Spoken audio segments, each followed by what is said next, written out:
Hello, ladies and gentlemen, and welcome to the Stars and Stripes Racing Xfinity Series. It's round number 2 for the Ben Ford 200 at Kansas for 133 laps.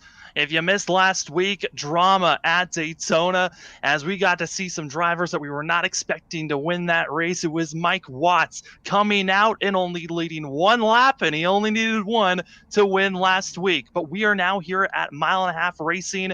It's Kansas. It is now going to be seeing what these cookie cutter courses and what these drivers are going to be showing us here tonight. My name is Sam Dyer. With me is Hunter Hayward, and up in the production chair, giving us all the amazing cameras, graphics, and everything for your viewing pleasure. It's going to be Robert Moyer back there. Do got to give a shout out to our sponsor, ButtKicker. Feel what you've been missing. Go purchase yourself a game or two.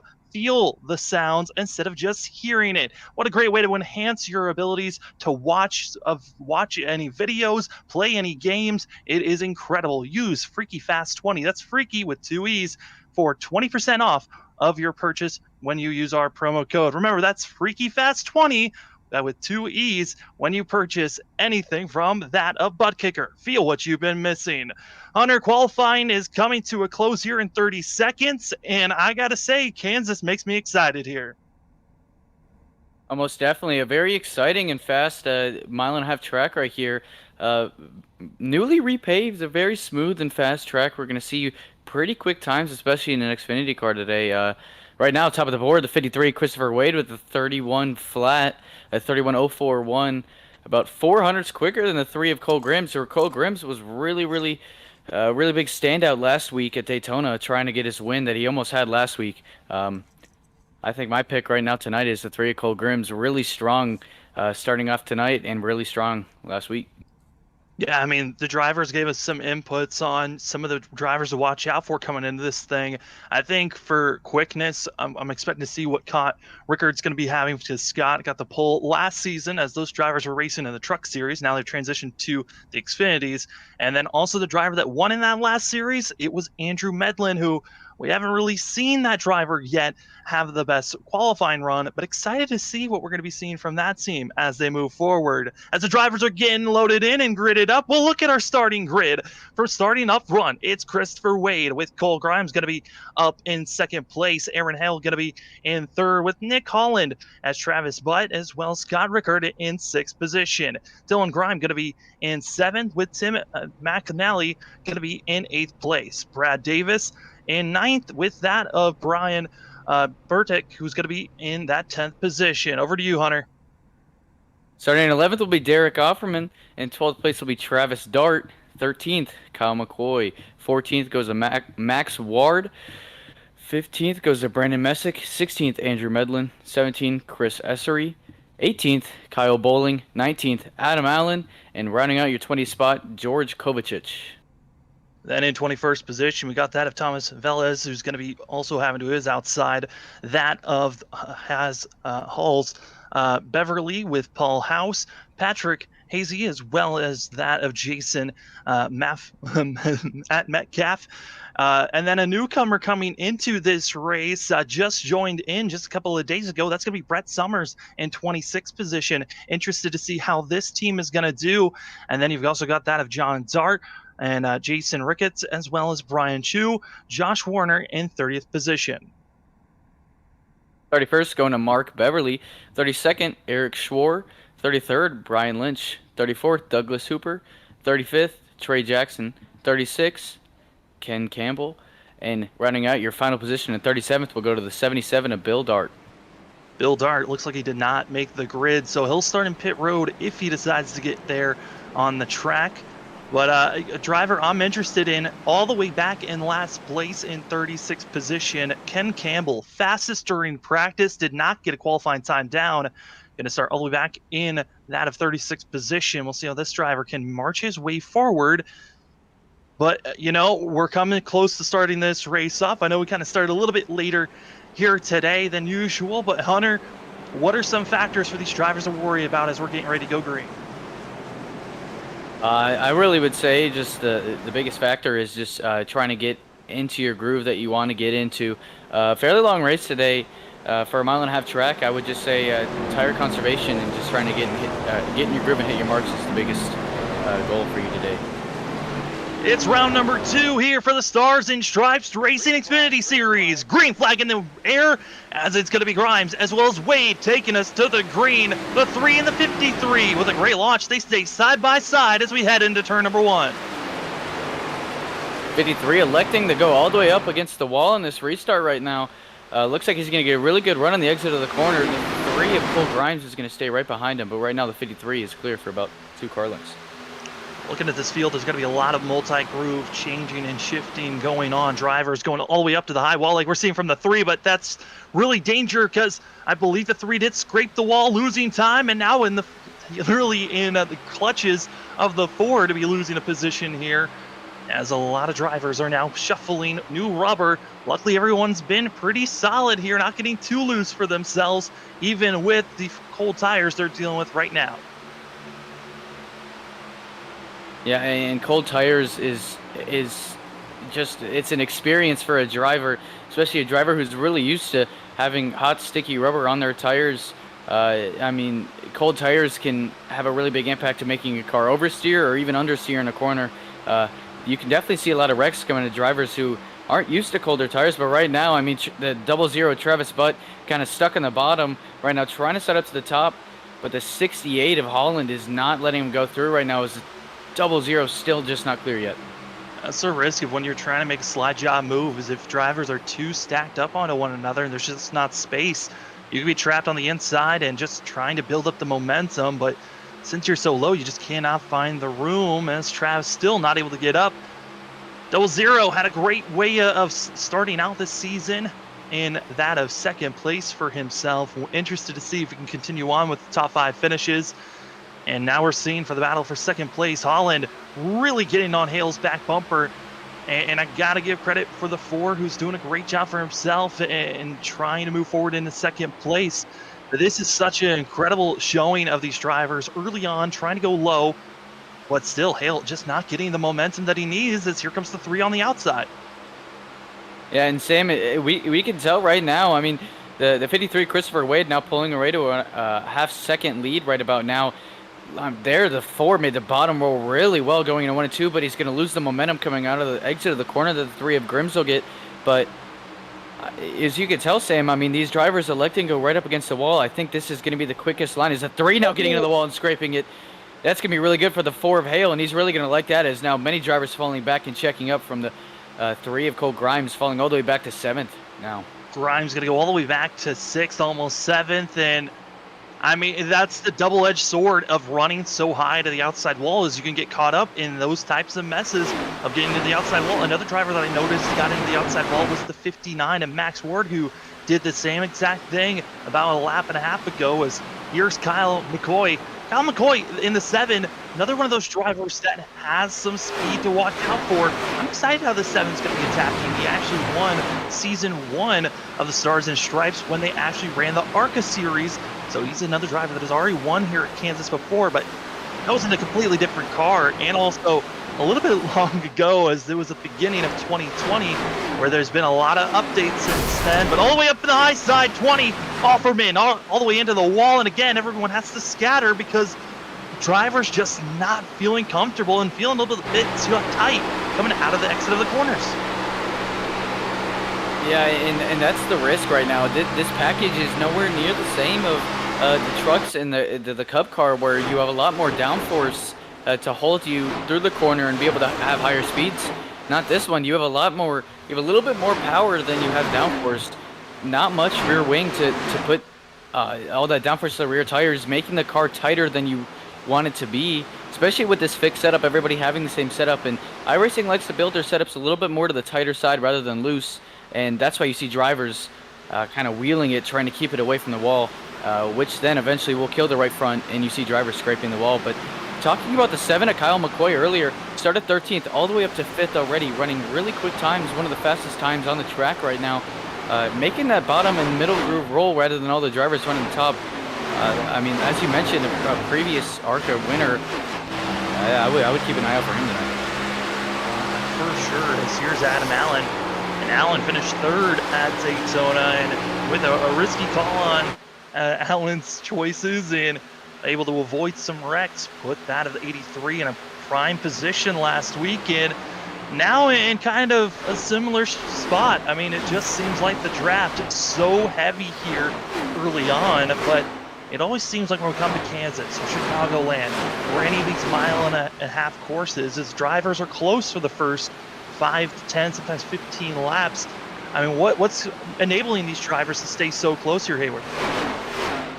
I feel like it would just be, I would think race pace is what keeping these drivers so close, especially a little bit of draft help as well. But some drivers maybe electing to stay a little bit easier on their tires, making the lap times usually around the same, making all these drivers, it's so cool, man, that 83 Allen almost going right into the side of the door right there. The driver on his inside, some drivers just very similar pace and very similar times will keep them close together. The draft does help, but time and their line and everything else is what is so important to them sticking together. That's the 50. I mean, the 35 of Metcalf, that is just being pressured by Allen, but they're also just all staying side by side. And then in front of them, you've got that of Chris SRE, who is going to be doing his best in the 33 to hold off this group that is hounding him. And then you've got that of Dylan Grimm and Metcalf. They're still side by side.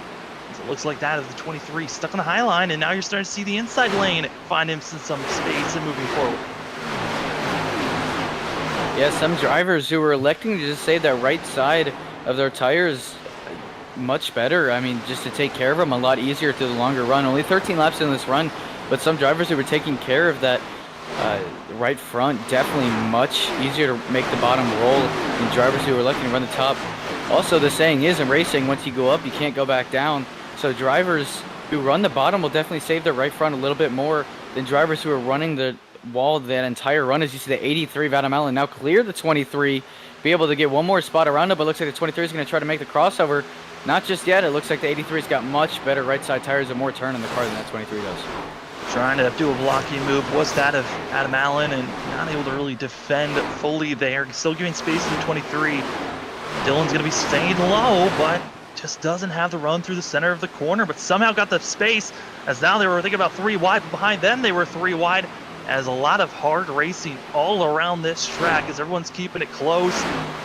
And oh boy, everyone's just stacking on top of one another, and they're getting their best shots because, you know, drivers currently 15 laps into this race, the drivers that have been saving their tires, now they can start moving forward. Those that have been aggressive since the start of the green, they're now going to start fading back in. It's going to be a big shuffle in these next 5 to 6 laps on where drivers are start to get lower and lower into the rest of this green flag run, which, Hunter, we've got these drivers, 4 tires they're going to be having here tonight, 3 in pit road, so expecting to see at least 2 pit stops if we stay green all the way through. Oh, most definitely, and they only have a 90% fuel limit, so not the full tank you would see in the actual Xfinity cars in real life. So probably around 35 to 40 or 40 to 45 lap runs is what you would see in these cars tonight if this race stays green. We got a 17 hard on the wall, big checkup around them back there, but everyone getting through safely without a wreck. But as you say that though, oh no, Travis Dart gets beamed by the 13. Shore going to be giving a bump to him, and somehow they stay straight when it should have been at least a caution there. Great driving by all the field when we saw Brett Somers get into the wall there. Definitely, and great job by all the traffic around him to be able to get around him safely without causing a wreck.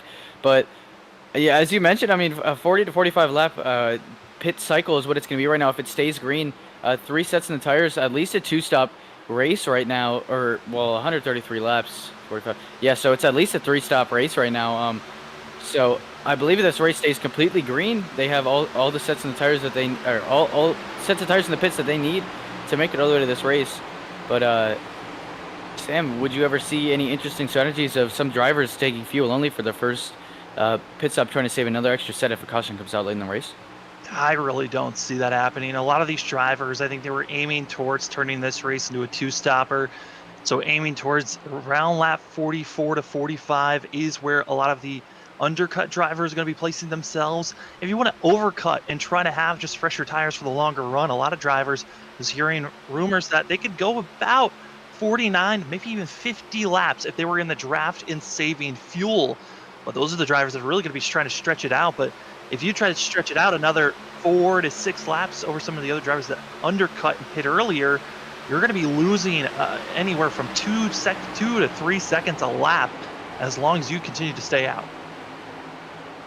Yeah, and that's the magic of undercutting, is that the person who pitted earlier will be way out in front of you after the pit cycle ends, but also the driver who then stays out will have much fresher tires, which will be able to help them catch them. But if they pull away too much from the undercut, like you said, 2.5 seconds a lap, it's very hard to make it up, especially later in the race where a lot of drivers are pushing as hard as they can with very few laps to go. So it's very interesting to see what strategies they are, but I mean, what they're going to do. But as you mentioned, I believe that all the drivers are just going to pit for tires if this race stays green. It's going to be at least a 3-stopper.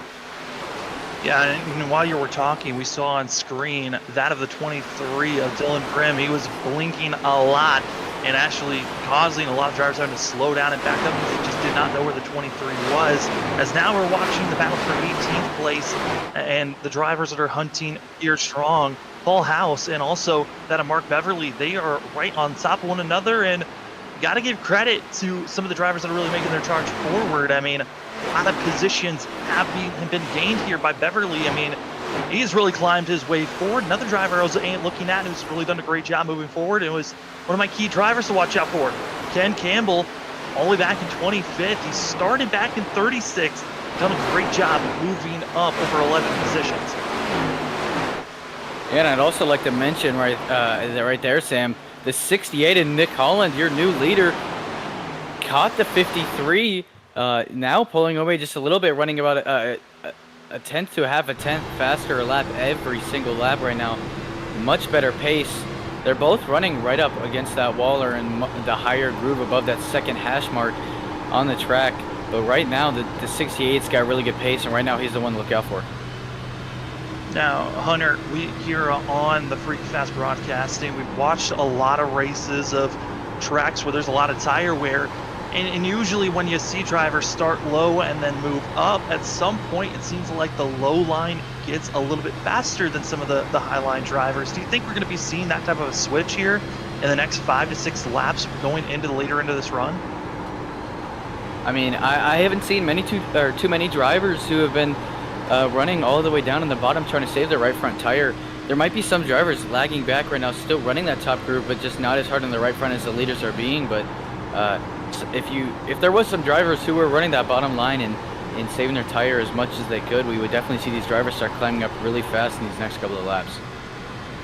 Driver that's trying to move forward, and I gotta give credit to him, has to be that of the 7. I mean, Kyle McCoy, he's right now battling, trying to get up to 4th place with Scott Rickard's been a driver that has shown a lot of speed in previous series. Thought he was going to have a lot of speed coming into this race. Didn't have, you got to give credit. A 6th position qualifying run is not terrible when there are over 36 drivers that qualified. I mean, a great effort on his part, but I think I was expecting him to be one of our top 3 in speed.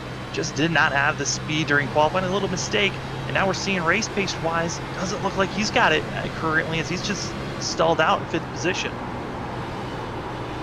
I'm looking on board right now, the 68 of Nick Holland. You're seeing the line he's running. He's trying his best to get up to the highest groove, but stay away from the wall as much as he can. I've driven this track a lot, especially with this car and the setup they're using. It's definitely a lot tighter than a driver would be comfortable with, especially in the long run. And you see him go all the way down to the apron to cut the track as much as he can to be able to get the quickest time and the quickest time around the track as he can. But right now, a whole second lead for him right now.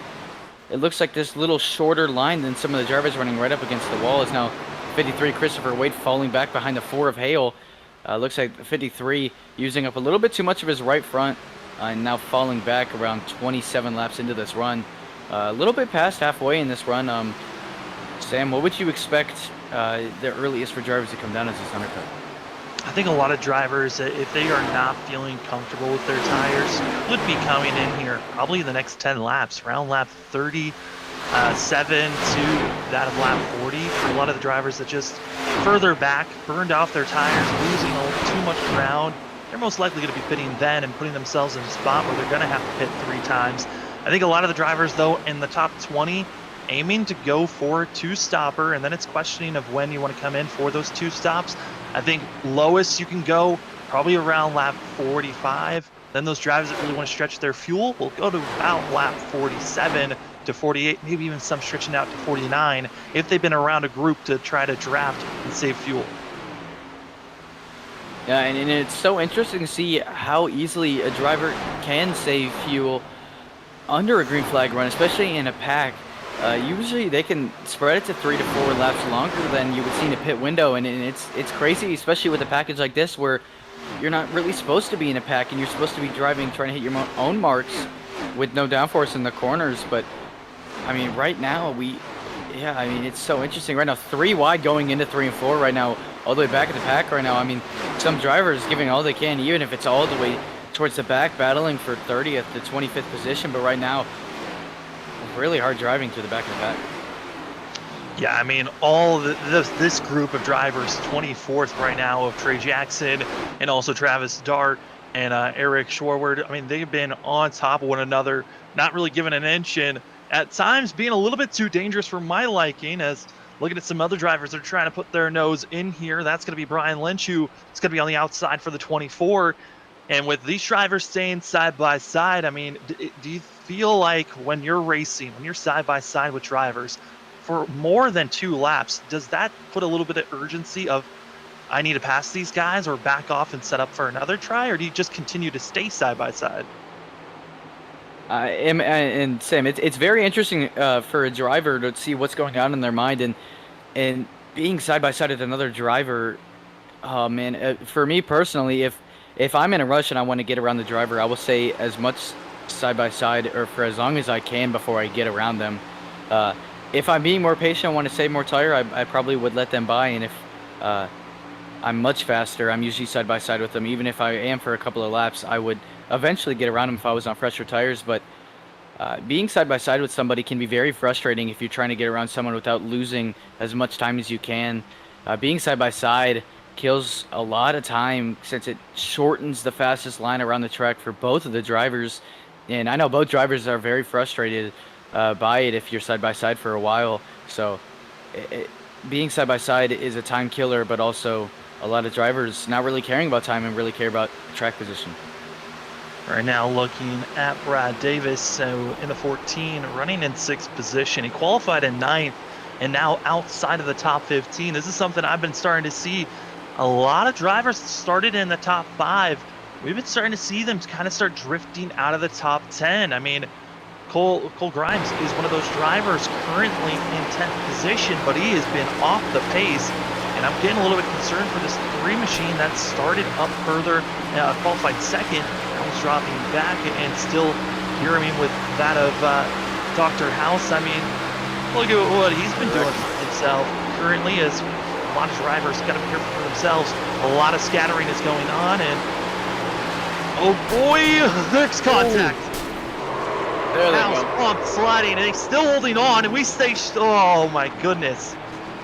Yellow flag Heck of a waves. save for the 18. That's a Kyle Busch fashion right there, running a Kyle Busch scheme that had an incredible save in the backstretch. Unfortunately, not all the cars could do it, and there's the first caution of the night after 35 laps of green flag racing. But yeah, I mean, I heard a driver over the radio. I couldn't tell who, but they also said they were wrecking off of 4 in the previous lap as well. So a lot of it looks like these cars are getting really loose later in this run, especially right up against the wall.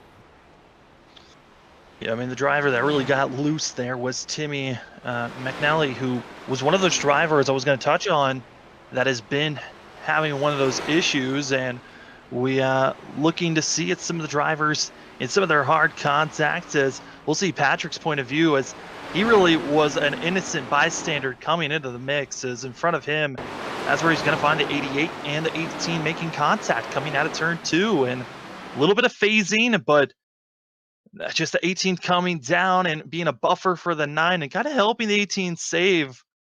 But for the 9, this was a real disappointing time for him as he goes screeching into the inside wall and at a very harsh angle. I mean, that is going to be a hard lick on the left side and could be hurting some of his suspension.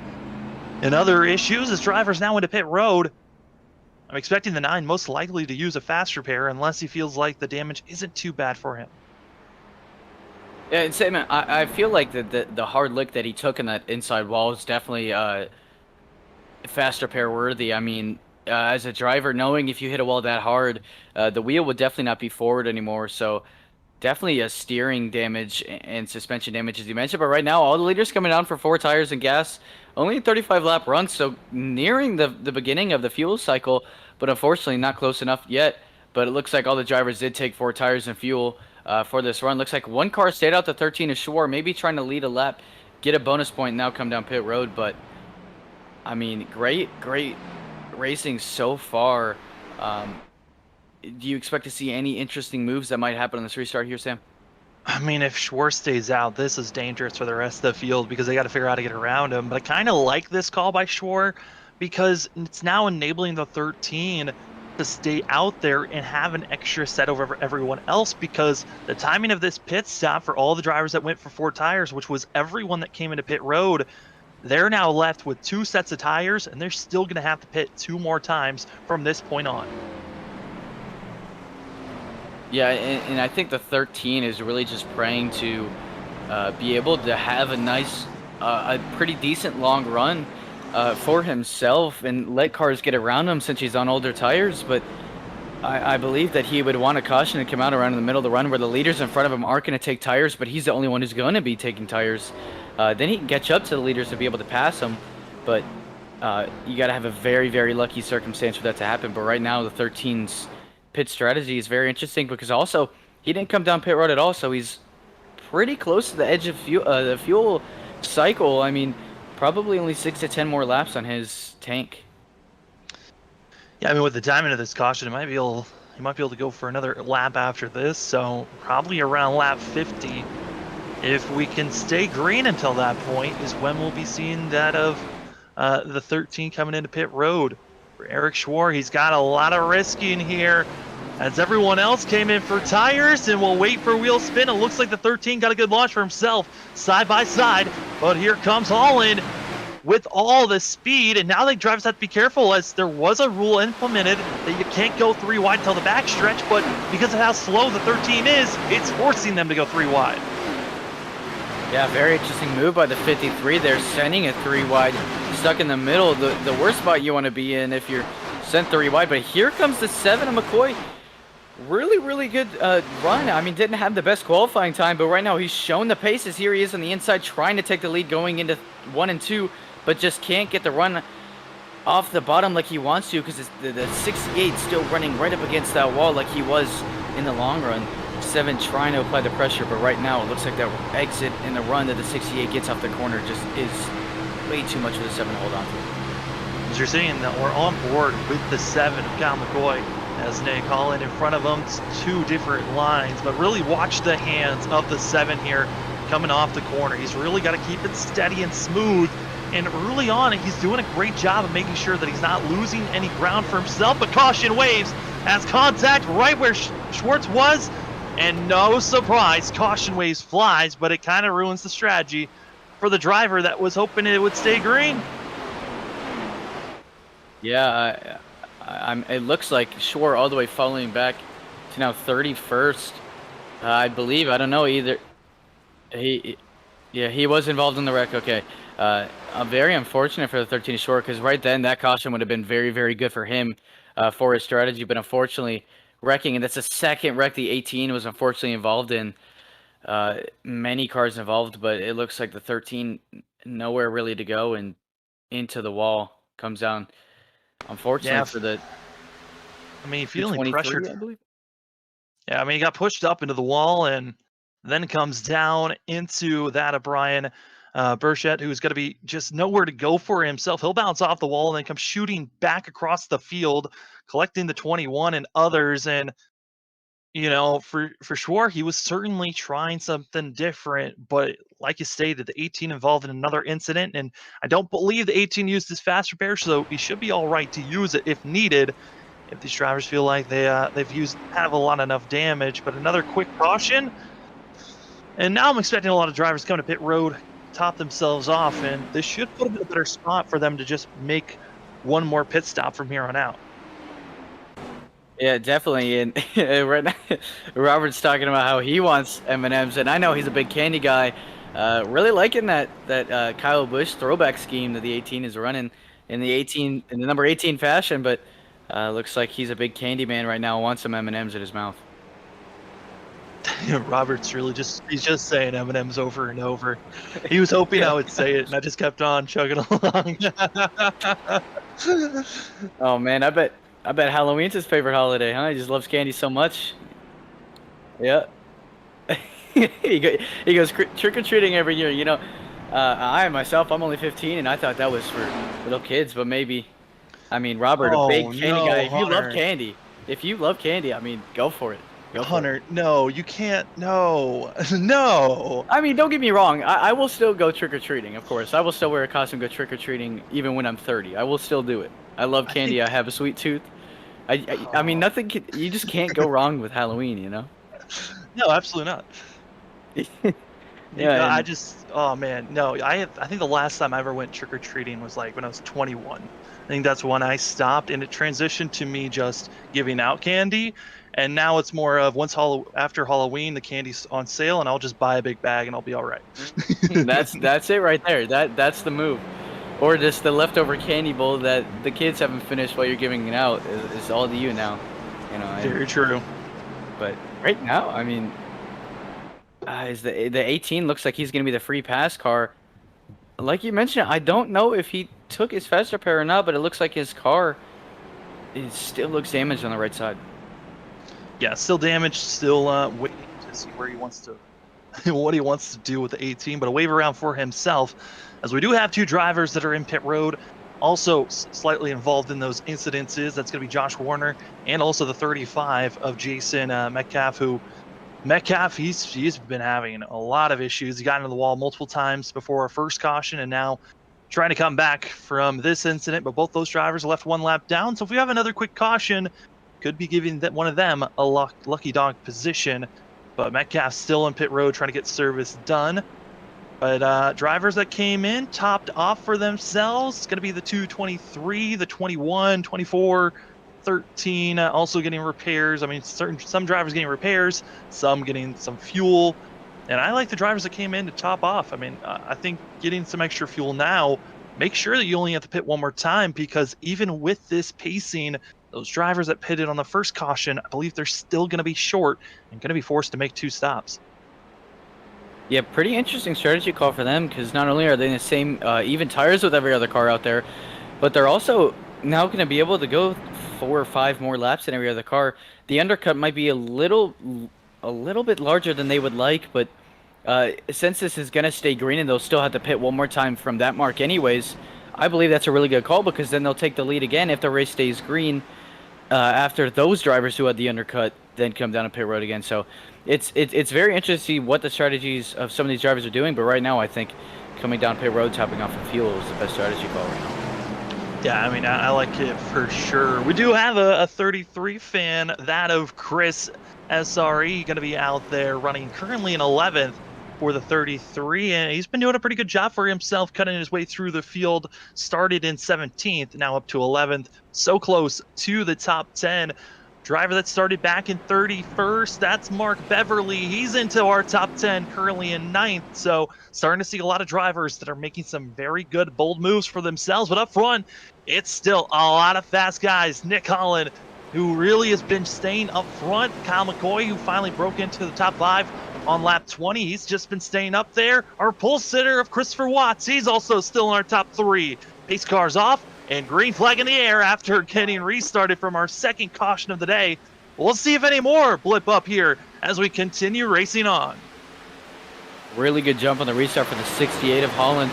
Right now, the 7 of McCoy, who was applying a pressure right before that caution, trying to get back up there, still riding the bottom, saving a little bit more tire and a little bit quicker around the track. A really good roll through the center of the corner. Looks like he's going to clear the 68, and he will. We got a new leader, the 7 car, McCoy. Let's see if he's going to keep trying to roll that bottom and get fast run through the corner he can. It might kill his straightaway speed, but right now, I think that 7 is the one to look out for throughout this entire race. Also got to watch out for that of Wade, currently in third place. I thought he got an amazing launch for himself. And then also that is Scott Rickard, who looked on the stats, and it's incredible to look at. Last time that these drivers, the last season they were racing in the trucks. Scott Rickard came out with 9 wins that season out of 20 races. He's a driver to watch out for when you come to these oval races, so don't look out. I mean, you got to be careful of that 0.5. He has got a lot of speed, someone to watch out for, and another driver to watch out for who's now cracked into the top 10. That's going to be Andrew Medlin, who another one of those drivers that looks quick and actually won here last season in the truck. So he was one of those drivers we were given watch out for. He could be someone to win, as well as Kyle McCoy, who won in the ARCA series in the first season of the Stars and Stripes, as this in the Xfinity cars is their 3rd season in this series. Also, keep an eye out for that 51 of Mark Beverly. 31st and 9th right now, got really good pace, slicing his way through the field. 47 laps in, that's pretty good to go up 22 spots.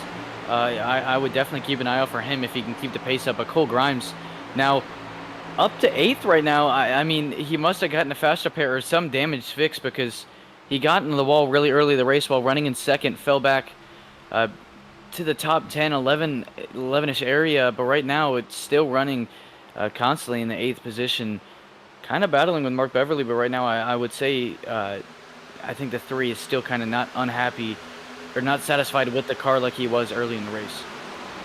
Yeah, I mean, and then also some of the battling that's going on around 5th place. You've got that of Adam Allen, and also that of Aaron Hale, and also you can throw in Kyle Bowling, who we have not really talked about the 44 at all this race, but he's done a great job cutting his way through. Started back in 18th. He's been following that of Adam Allen, who started in 19th.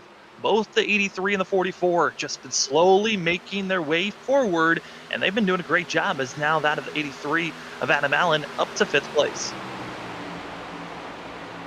And this great battle right here, as you're seeing. Oh no, wrecking behind, this car flipping as they are just scattering around. I believe that was the 47 of Josh Warner that went absolutely scattering after just getting clipped when they were trying to go 3 wide out of turn 4. Oh boy. I mean, odd angles can make these cars do very odd things, and you're going to see it here on the Freaky Fast Broadcasting replay. 3 wide. They're 3 wide. You see the 47 down low in the patriotic scheme, and just going to come up and not clear right off the wall, up into the sky, and again, over and over. Yeah. Thank God for the catch fence. Robert was saying in my ear, but wow, that kind of looked like reminiscing of the Carl Edwards Ryan Newman incident at Talladega a couple of years back. He got right on the nose of the car, and it just sent him to the sky. Like you said, odd angles, these cars can do very odd things. The 47 going to be using his fast repair, I would believe, as he's got no deck lid in the rear of the car. Yeah, I mean, now what would you see for drivers coming up pit road, and what would the strategies you would see? You believe all the drivers would come down and try to top off? I mean, I would imagine most of the drivers, if you're 20th on back and you don't see anyone in front of you coming in pit road, come in, top off with fuel. You know for sure you are going to be in the one more pit stop realm. And for the drivers that have stayed out, I mean, there's been now 2 cautions. They were about 8 laps short from making it into, one more stop from the marker that they came to pit road. So if somehow they can stretch it and have another caution come out, more pace laps, it could help up this group to come out there, as Travis Butt going to be the only one coming into pit road. This is kind of a little bit of a shocker to see, is also coming in as the 18 of Paul House, and only 2 drivers. It's such an odd call, but obviously the drivers and their crew chiefs have a lot of different strategies that they're thinking up that might be expecting more cautions to be coming out as we're inching closer and closer to halfway. The aggression level will also raise. Well, definitely, and I bet the 00 Travis, but really liked not seeing anybody else go down pit road besides the 18. And I believe the 18 was coming down for repairs, but I mean, that's one of the best things to see, is a completely different strategy, which means that you might have a slight advantage in something else, which drivers love to see if they have an advantage in anything. So I believe the 00 Travis Butt had to be smiling in at least something. Travis Butt did not just come in for fuel, he also came in for tires. So the 00 now going to be in a very precarious spot because he's going to have, I do believe he took tires his first pit stop, so he's only got one more set to go with for the rest of this race. And I don't know about that call. I think him just taking fuel would have been already a good enough deal for himself. I don't think he really needed to take that set now. Yeah, that's a very interesting call. I mean, the fresh tire mark will now be able to get you a lot more positions, but the only problem is we're only 53 laps into this race. Now you're only going to have one set left. Oh man, that's a very interesting call. Unless Travis Butt only took fuel on the past caution, and now he's just taking his first set of tires. But if this is his second set he's taking, that's a very interesting call for that 00.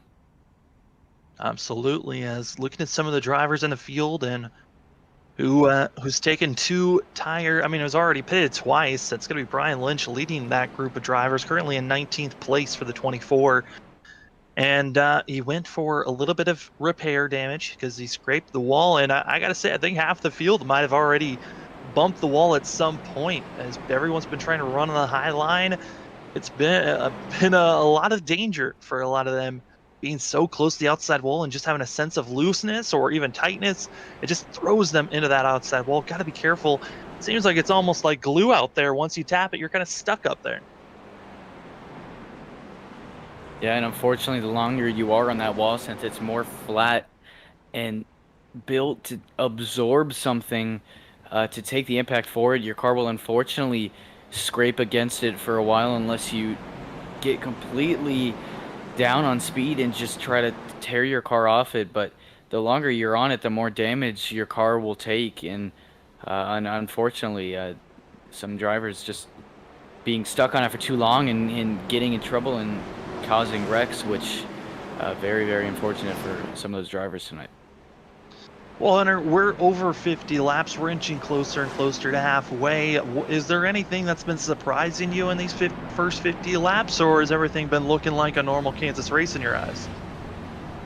I mean, definitely just the aggression some of these drivers are having. Three wide racing, even on restarts when there was a rule made against it. I mean, some drivers not holding anything back. Also, the 7 of Kyle McCoy, very, very impressive for him.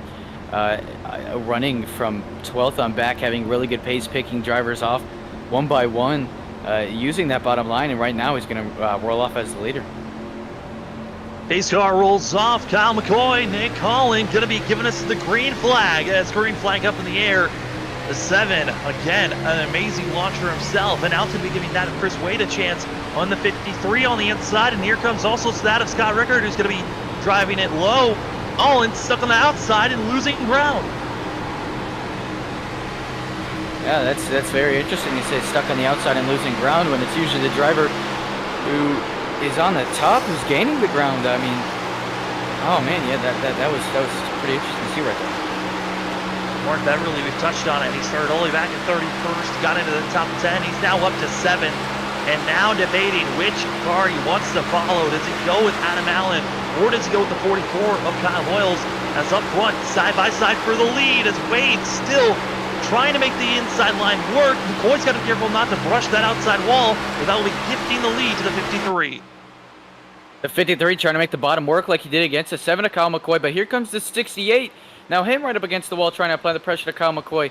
Right now the 53 just can't make any mistakes or slide up into the leader, because right now he's got no room to breathe right now. But Kyle McCoy kind of pulling away a little bit, but right now the 53 now clear, losing one spot now to the 68, or I believe getting his spot back, but right now a pretty interesting three-way battle for the lead.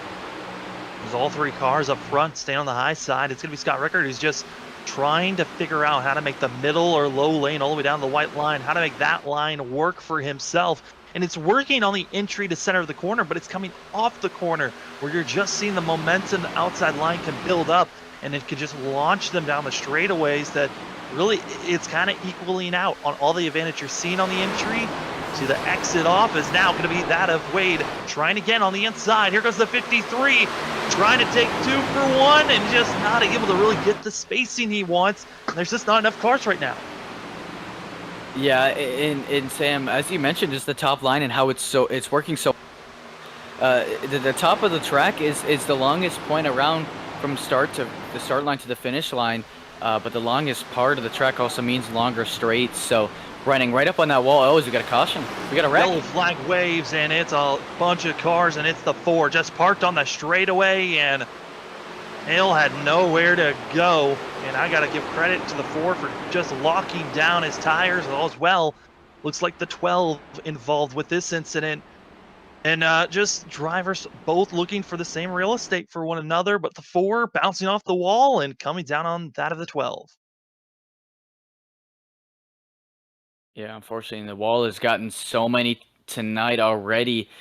Oh, nowhere to go for that car. The 12, I was about to say truck. I'm sorry, the 12 car. But man, I mean, that outside wall off of 4 has gotten so many cars tonight, and I believe how this trend is going. I think it's going to get many more tonight. Very unfortunate for the 4. I believe he still has a fast repair tonight. I think that's his first section he's got into, but it shows how dangerous it is to run that top side at this track tonight. Yeah, that was Andrew Medlin that was involved in that incident in the 12, getting into the 4 of Hale. And, just looking at where the drivers are, it's interesting how these drivers are going to be reacting as all the drivers now coming into pit road, trying to get service done. Here's a replay of what happened to the 29 as he's going to be low. I think he's going to be seeing some of the drivers trying to evade, and he's going to be staying low for himself as drivers coming into pit lane. And this is a risky call for some drivers, but it looks like might have gotten a little bit of help. But our ticker came in and told us that there was an incident. I think it was just because the 29 was so low on entry. It felt like there was an incident.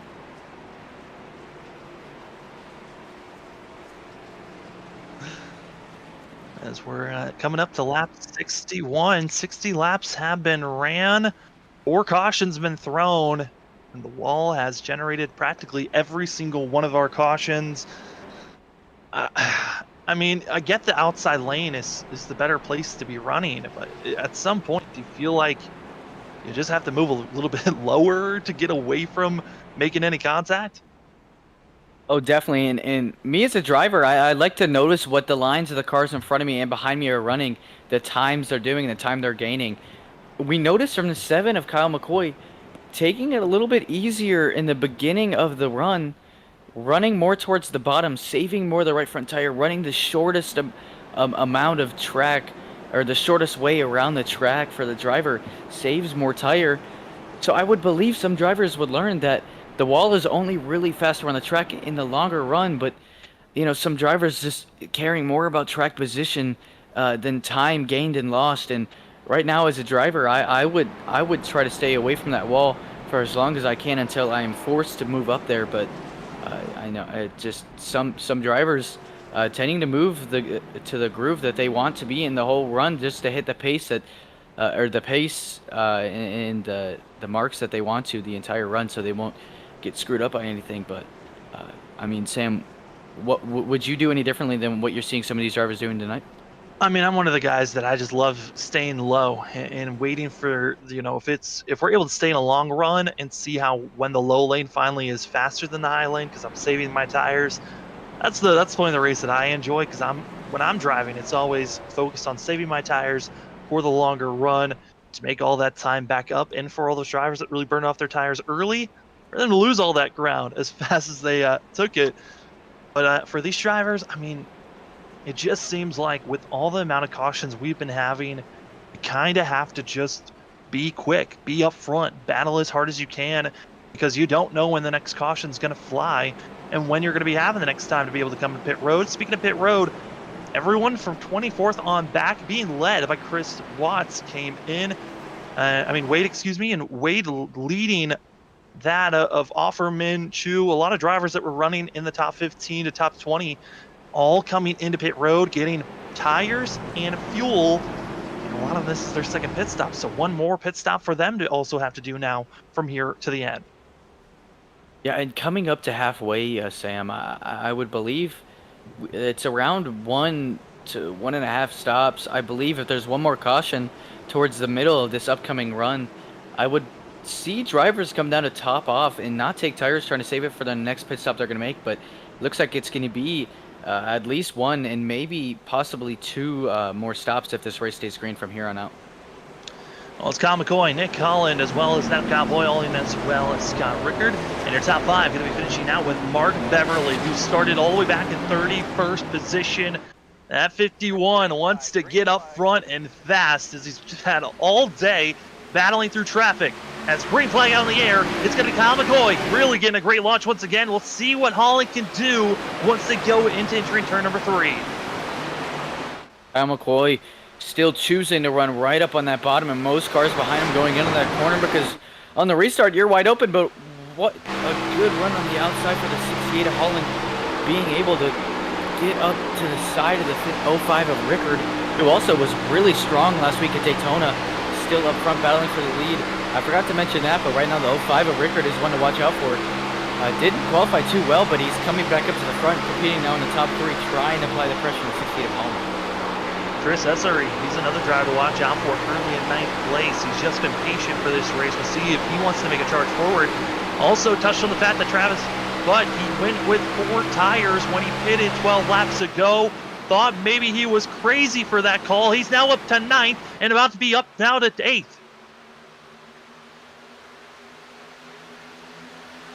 Yeah, pretty interesting battle going on right now around Chris Essery right now. Trying to get as many spots as he can. All these drivers in the line right now.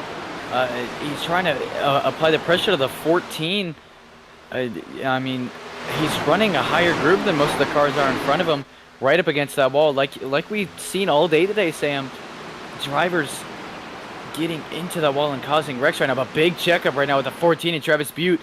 But, sorry about that, in the 33 now going to be able to apply the pressure. Now on the outside of the 14 right now. Chris Essery charging through the field. Essery is doing everything that he can currently, but this is really a mixture of a caution to be built up. You got drivers on fresh tires, those on old tires, as you've got that of, Wade touched on the fact that he pitted. He came out around 20th position.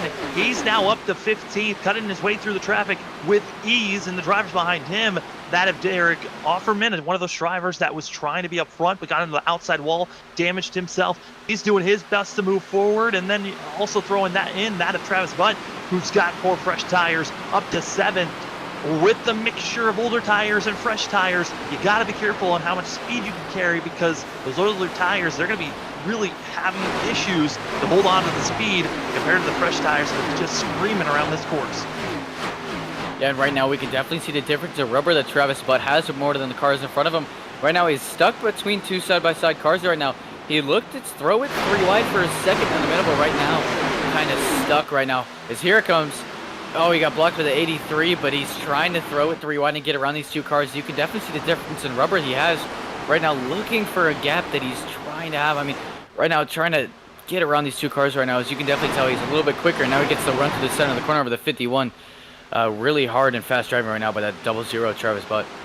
Travis Butt trying a different strategy of getting fresh tires. His teammate, that of Kyle McCoy, leading this race currently. I mean, you got to be happy for that team, Cyclone Motorsports, to be working with one another. Different strategies, but still both of them have been working out as both drivers inside of the top 10, soon to have both drivers in the top 5.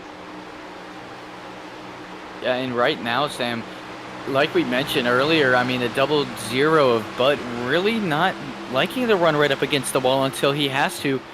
That I know he has a little bit of an advantage of fresh rubber right now, but right on that white paint, as you can see, the left side splitter getting right up on it, having so much better turn than the cars behind him in the corner.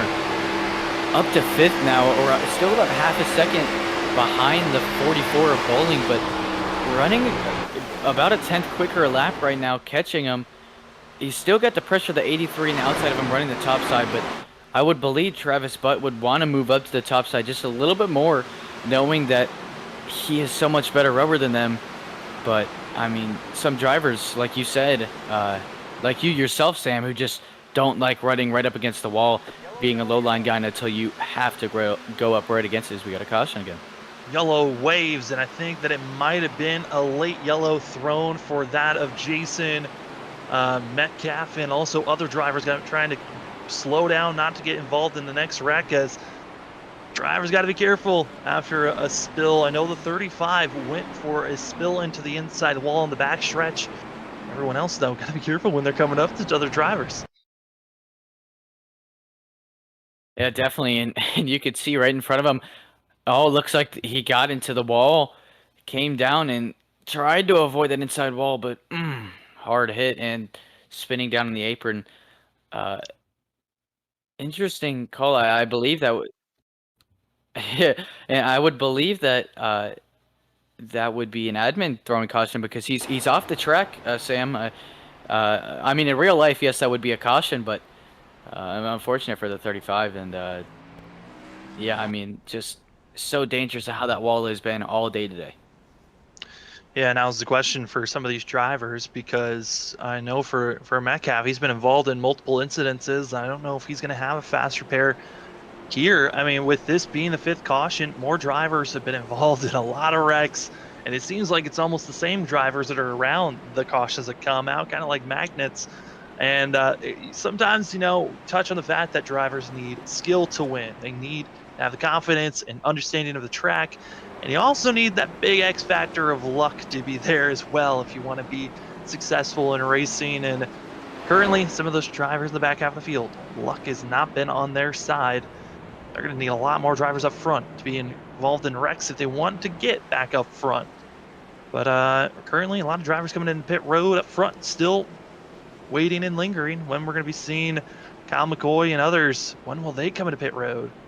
As looking at the field on pit road strategies, still it's a little bit too far for my liking to come into pit road to stretch it to the end of this race, because I think you're still going to be about 10, 15 laps short. Yep, definitely, and I believe that's why we see a lot of drivers still staying out, like Kyle McCoy right now, but also talking about how drivers have to have so many assets to be able to win that race. Don't count out, and I believe the biggest thing that will be able to win you a race strategy right now, 00 Travis Butt having such a fast car with fresh rubber and having a much better strategy right now, running in 5th. I believe that Travis Butt will be able to get up to the 3rd or 4th position on this restart, or even better if he gets a really good restart that he wants to. Yeah, I mean, it's one of those things for these drivers of when is the next caution. With there being 5 cautions so far this race, I mean, it throws in the factors of when and where do you want to make your final pit stop, because we know for sure if you are green running behind someone, you can go for at least 47 laps. And it's just so interesting because that's going to be around lap 87 is the window that you can make it for sure to the end of the race. I think that's where a lot of the drivers are aiming for, but now is the question for, is there enough fuel for Kyle McCoy? Because if he stretches out for another 10 laps and some of these other drivers are inside the top 6, they're still going to be about 4 laps short to even making it to that marker to make a final pit stop. It's just so difficult now with not pitting. As soon as when we saw the 3rd caution, I would have liked to see a lot of these guys coming into pit road trying to top off, but none of our front runners are doing that because they're feeling like track position's so much more important. And track position is at a track like this where just, especially in a very large field like we had today, pretty much almost full.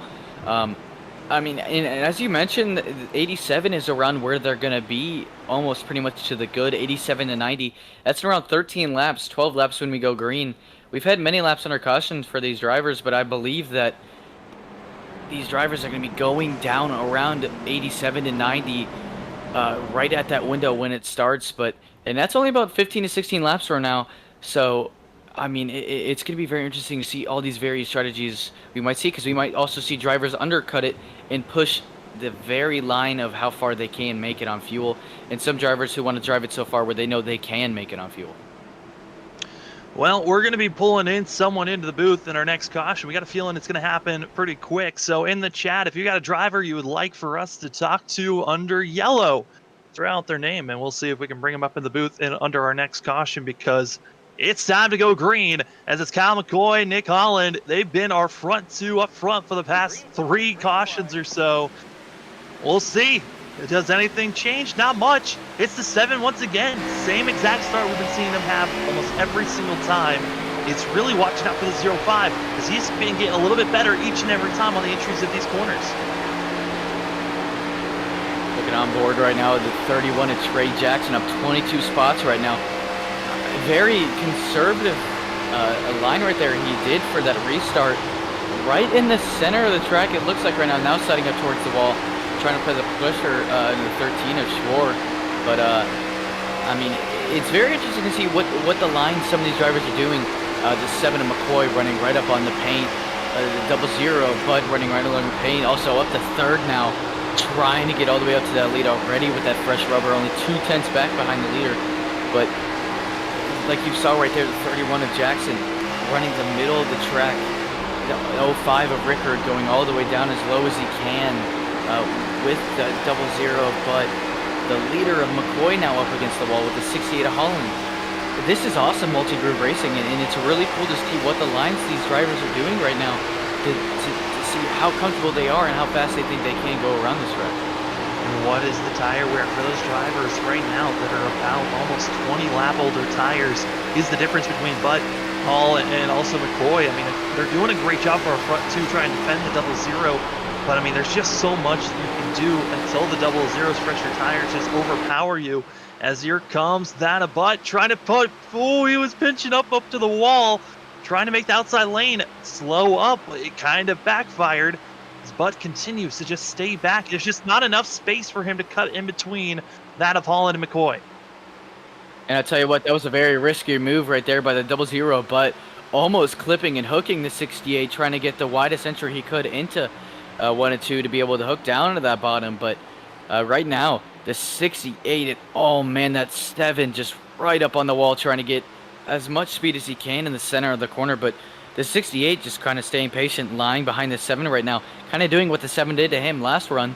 Knowing that, I mean, the 7 definitely not having the pace like he did in the short run, definitely a little bit slower and having the pressure of the 68 creep up right against it. But right now, Travis Butt making that bottom roll. I believe he's going to try to move up to the top and try to pick off these two leaders in front of us. So right now, entering into the corner, but I don't think he's going to be able to make it roll on exit. If anyone's going to make the move, it's going to be this of Watt. The 53 might think about 3 wide. He's got the fresher tires. He's going to be throwing it high. And I'm wondering, Butt wasted too much time trying to make the pass of our front two. Now the driver with the freshest of tires, that of Watt. He is now, I mean, of that of Wade is up front. And I got to say, the 53, he's done a great job making the moves to finally be up front. He's cut his way through traffic the same way Butt has, but did it in a much quicker fashion. Here comes the 53. He has to be patient on how he wants to attack because seeing side-by-side passing, he just can't be aggressive just yet as now. But able to make the pass. Now going to have to be aggressive blocking, and now here comes the opening for the 53. Yeah, incredible move on the bottom by the 00, but making it roll and stick to the bottom and driving it much deeper than you would on the top. But also the 53, like you mentioned, the freshest rubber, now be able to clear the 68 of Holland on the bottom as well. He's going to start applying the pressure, but the 00 is not going to allow it. I think the 00 wants to lead over the 7 right now, and it looks like he has the advantage, but I don't think he's going to be able to clear him. But right now the 53 going to try to he's going to try to push it 3 wide. Man, this 53 wants to lead bad. We got to also keep our eye out. A lot of the drivers inside of the top 13 still need to make their final make a pit stop here. That could be their final pit stop if they know how to save their fuel. But also could be putting them in a very dangerous spot, as a lot of the top drivers, yes, we've got a lot of caution and pacing laps, but fuel-wise, we're about to see green flag pit stops here in the next 5 to 8 laps. Oh, definitely, and that's the thing right now. It's interesting to see these drivers battling it out, already fighting for positions as much as they can, trying to get that lead, 2nd, 3rd, 4th, 5th, whatever, and then knowing that you got to go down that lap, trying to beat him on pit road, enter and exit, having a good stop, not running through your stall, not speeding. I mean, there's just so much pressure on your shoulders, especially when you're battling for a position, especially as the leader. But the pit window's opening up, and I think this battle isn't close from ending. I mean, credit to Kyle McCoy. He is holding off 2 drivers. I mean, one has over about 18 fresher laps of that of Butt over McCoy. Then you got that of Wade, who's got over 25 lap fresher tires. I mean, 25 lap fresher tires is such a massive, dramatic spot because that's an extra 2 to 3 tenths faster than you are of the drivers in front of you, but not able to really show off that pace just yet.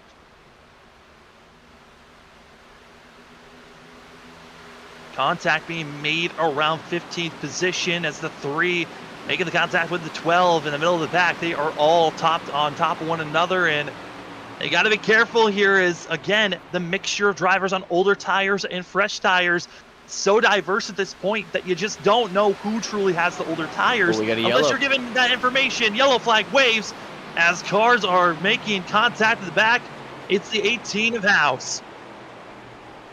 Yeah, the 18, a hat trick now in accidents today. I Robert in my ear saying he just wrecked the house. Fortunately enough for him, he did have his fast repair still available, but oh man, just not the luckiest of days right now for the 18. I heard the 63 go over the radio and say someone into the wall into one. I would believe it was the 18 that got into the wall or somebody. Oh man. Oh yeah. Oh. Yeah. Like they made some contact right there. That was poor connection between one of the drivers causing that to happen, but wow. That's Haas Beverly going to be the 22 making that contact with the 18 of House, and that's not the first time that we've seen the 22 be involved in a wreck. All the other times he's been an innocent victim of just someone wrecking in front of him, but this time around, a lot more contact being made. As we're now going to be seeing what these drivers are going to do under pit stops, because here's the question who comes in, and it's everyone. Understanding this could be putting us on the final pit stop of the day. And oh boy, for Wade, they're now trapped, and all the other drivers that have already used 2 sets of tires, this could be your final set coming into this race, while a lot of the other drivers still have an extra set. Woo, strategy certainly being mixed in here. Yeah, most definitely, and here's the problem that comes in for the 00. I believe this is going to be his last set. The 7 car. He will still have one more set remaining even after this one. Yeah, it's a very interesting call for the 00. But I don't know how or if he's gonna make this work. But the only way we can find out is seeing how it's gonna work out for him. Yeah, I mean, it's such an incredible way that these drivers are trying to set themselves up here. A lot of drivers coming in, having longer stops than usual, but I gotta give credit to those that are trying something a little bit different, as looks like that of Aaron Hale. Chu Battle is going to be staying out all the way to drivers from sixth place. I mean, they are all staying out. Kyle McCoy, Butt, Holland, they all are going to be coming into pit road, showing off that fresh rubber. Wow, this is now interesting. Drivers that are completely out of tires and those that aren't. Yeah, definitely, and I'm guessing because you still, I would believe that you would have to make it still one stop.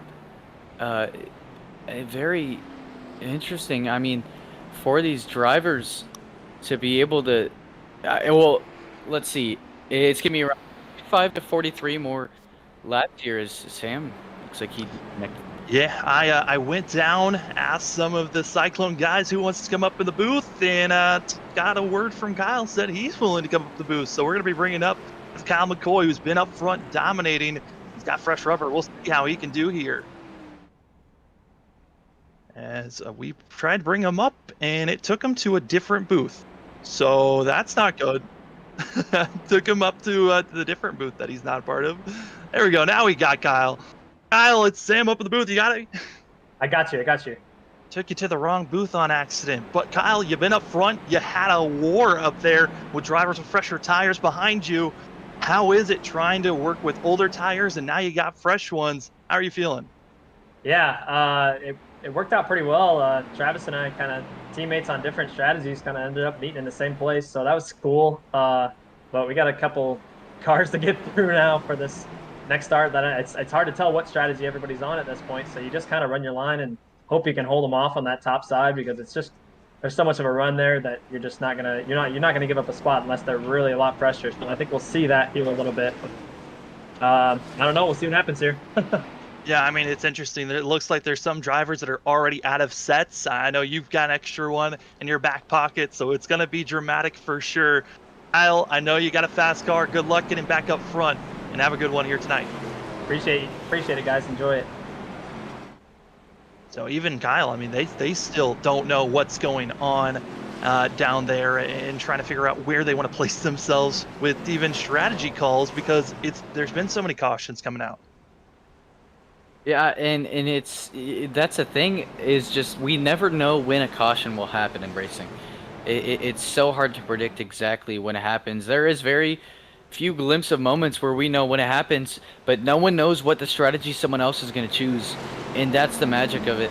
But now we got old tires battling with new tires. The 7 to look out for now on the top. Let's see how this restart goes. Well, our top 5, old tires, different strategies from everyone else. We'll see what Hall 2, Bellas, Dart, and Dart have for this field, and if they can hold off the fresher tires. Green flag out in the air, as it is time to see. The drivers that pitted, they should be good to make it, but caution already waving as they're wrecking in the top half of the field, and oh boy, are they scattering everywhere. They never even had a chance to turn one. I mean... No. Very fortunate for some of the faster guys to be able to avoid that, but yeah, that is a pretty crazy restart that some drivers just didn't want to happen. It doesn't look like there was much checkup going in, but I mean, everybody kind of stacked up right there in the restart, and that's where you usually see most of the wrecks happen. But it looks like the 68. Oh, what happened? Oh, he thought he was clear. Yeah, either the car got really loose or he thought he was clear and got hooked. Oh, he said his VR headset got disconnected, and that could have been one of the factors on why he just came down so dramatically, because he didn't know where he was at all on the track, because his visuals are gone. Oh, wow. Wow, that, you know, as a VR driver, that's happened to me before. Luckily, never in a race, but in practice sessions. And yes, I can confirm you can't see anything. It's like you're driving down the road in your normal street car, and someone puts a blindfold on you. You don't know what's going on anymore. And unfortunately for him, he got into a wreck. Good enough for him. He will still have another extra set in the pits and a fast repair, but unfortunately going to lose all of that track position that he had all race today. Yeah, I mean, hard contact being made for some of the drivers up there that were running. And, you know, you don't want to see that type of contact made, but, you know, sometimes you just never know when an incident's going to happen, as that was Adam Allen also involved and was the innocent victim on the inside after Nick Holland came down. Again, Holland's VR headset got disconnected. That's why he came down so dramatically. And, well, another caution in the books. You know, Hunter, we get into these phases of, you know, just caution.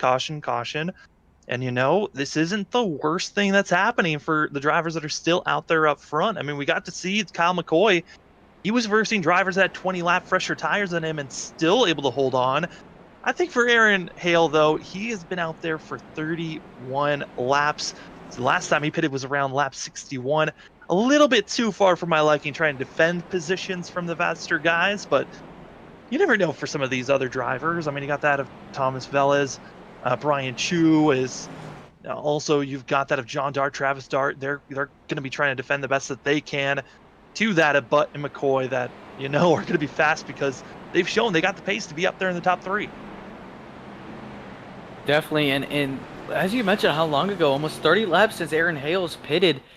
I guess Hale is staying out just to make sure that he has a set, and also that he knows he can make it on fuel.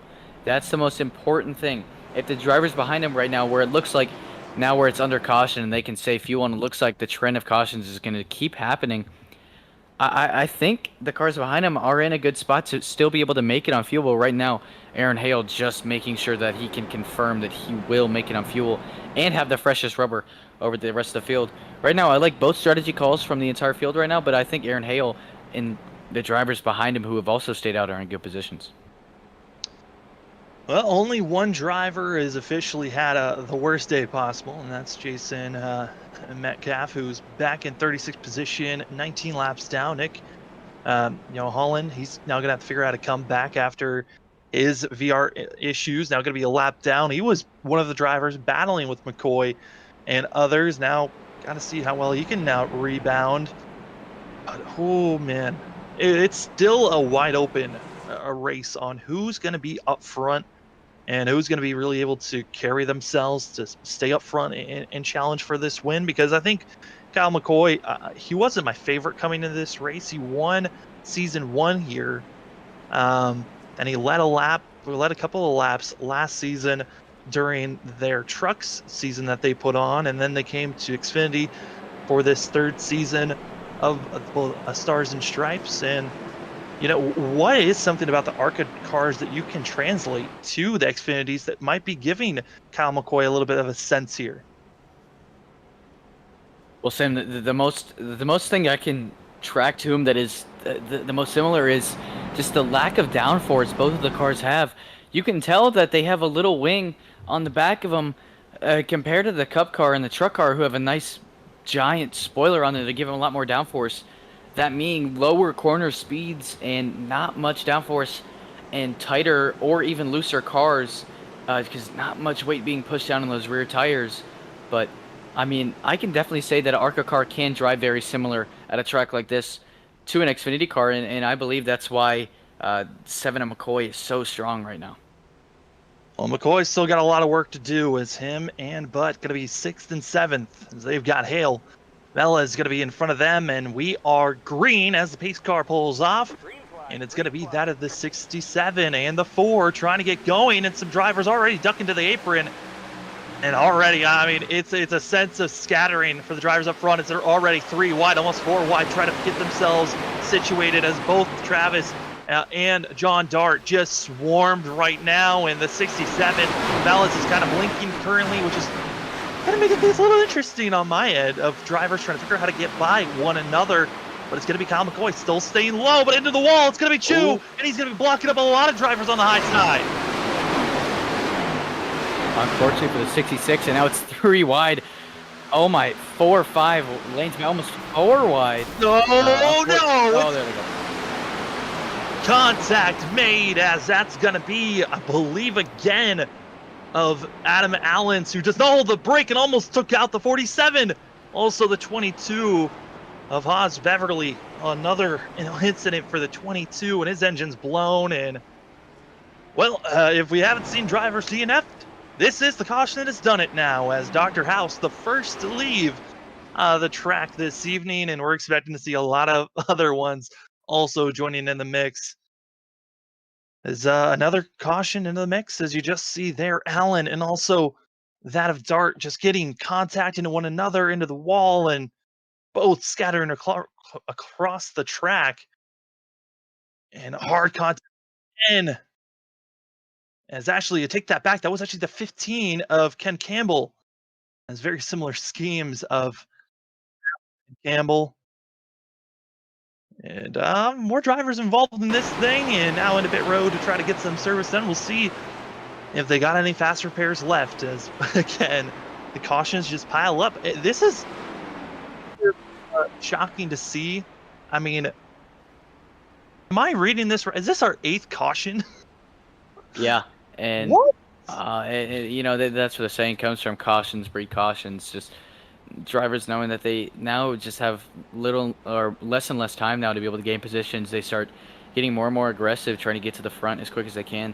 Right now, I bet the 4 Hale is loving this, keeping the lead for as long as he possibly can. I'm surprised he's still staying out, because now the 00 of Butt is now right there, applying pressure, going to be able to pass him probably easily on this restart. But I mean, I hate how cautions breed cautions, but unfortunately, like you said, this is the 8th caution of the night, and about 100 laps down, almost 100 laps, only 33 laps to go. But I would believe Hale is trying to stay out for as long as he can on fuel, and just to have the freshest rubber on the track. Well, I got to give credit to these guys. They're not going to break our record of the most cautions we've had. As, that's usually at Martinsville races when we break those records. But you know, still, I think this is the most cautions I've seen just coming in and out from Kansas in a long time. Usually, when I come to Kansas, it's a lot more of clean racing, where you're expecting the drivers to keep themselves in a decent amount of shape to continue to race green. As of Oz Beverly, Ken Campbell having to stay in pit road longer than usual, as well as that of Dylan Grimm going to be in pit road, all trying to get service done. They do not have a fast repair for themselves, so we're starting to see those drivers might be thinking about DNFing or pit parking it for the night, just because it's so late in this race, and you're starting to see the drivers with no fast repairs not able to really finish out the race. As Ken Campbell, he's going to be our next and our second DNF of the night. You know, and Sam, like we've seen, drivers staying out and staying on old tires, and the 00 butt on fresh tires, and looks like he's already on his last set. He's probably liking this since now he's gonna have less and less laps on these tires. But what do you expect to see in a restart like this, where there's still a mixture of old and new tires and drivers trying to get to the front quicker, especially with the 7 now in 4th? Well, we got 3 drivers that still need to pit. You got that of Brian Chu and Aaron Hale, and then also of Thomas Velez that are still, like I said, scattered. 2 of them in the top 3. 1 driver currently in 13th. So still a chance of calamity happening again. And I'm already saying it. If another caution comes out, we might immediately go to a commercial break and take a small break for ourselves.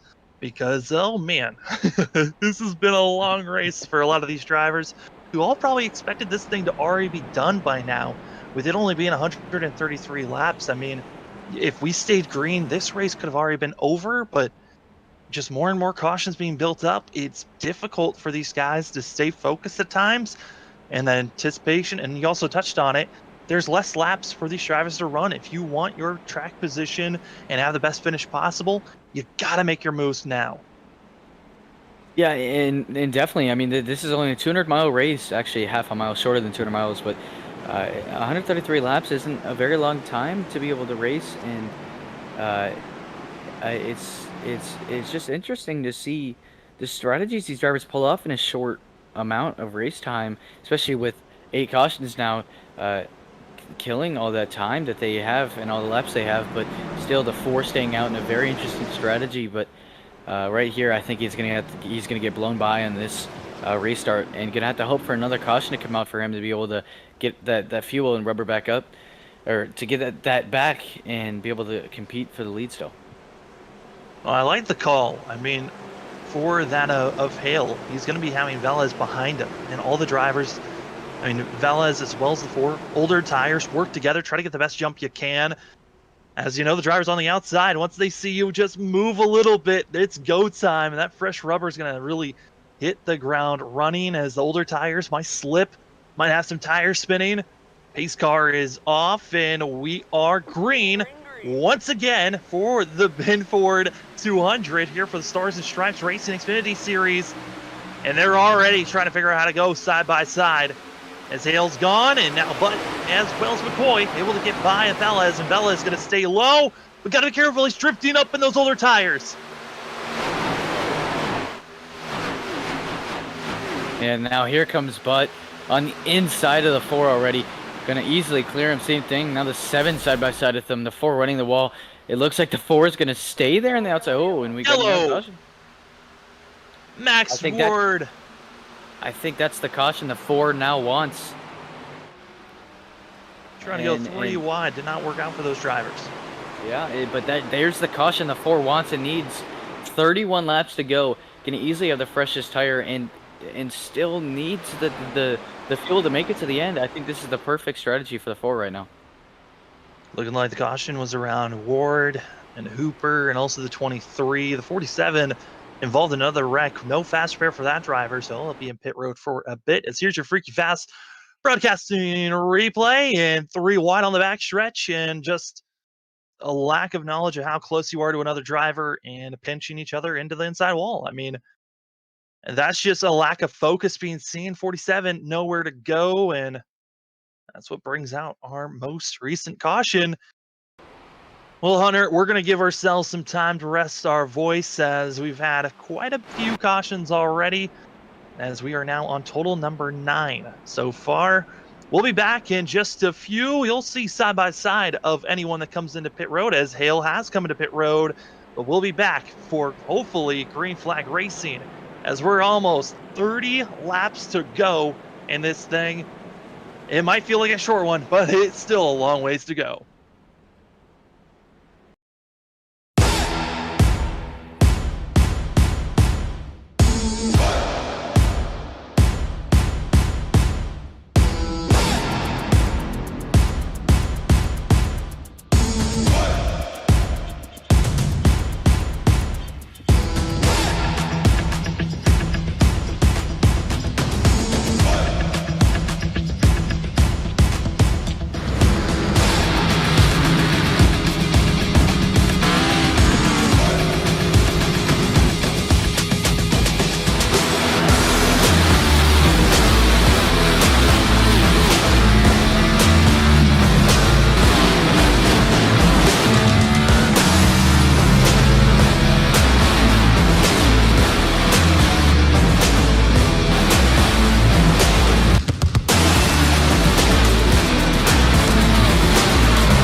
Hey, we're green here at the Stars and Stripes. It's going to be Travis Butt, Kevin McCoy, also Scott Rickard going to be ahead of Adam Thomas, Velez, and Velez still on old tires, expecting to see the 67 continue to drop back.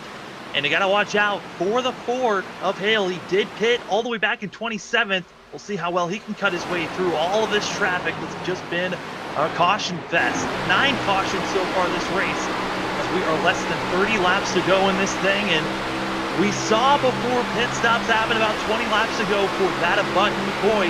They were on top of one another, not giving each other any space. And once again, we're right back to that. And now you can add in the 0.5 into the mix.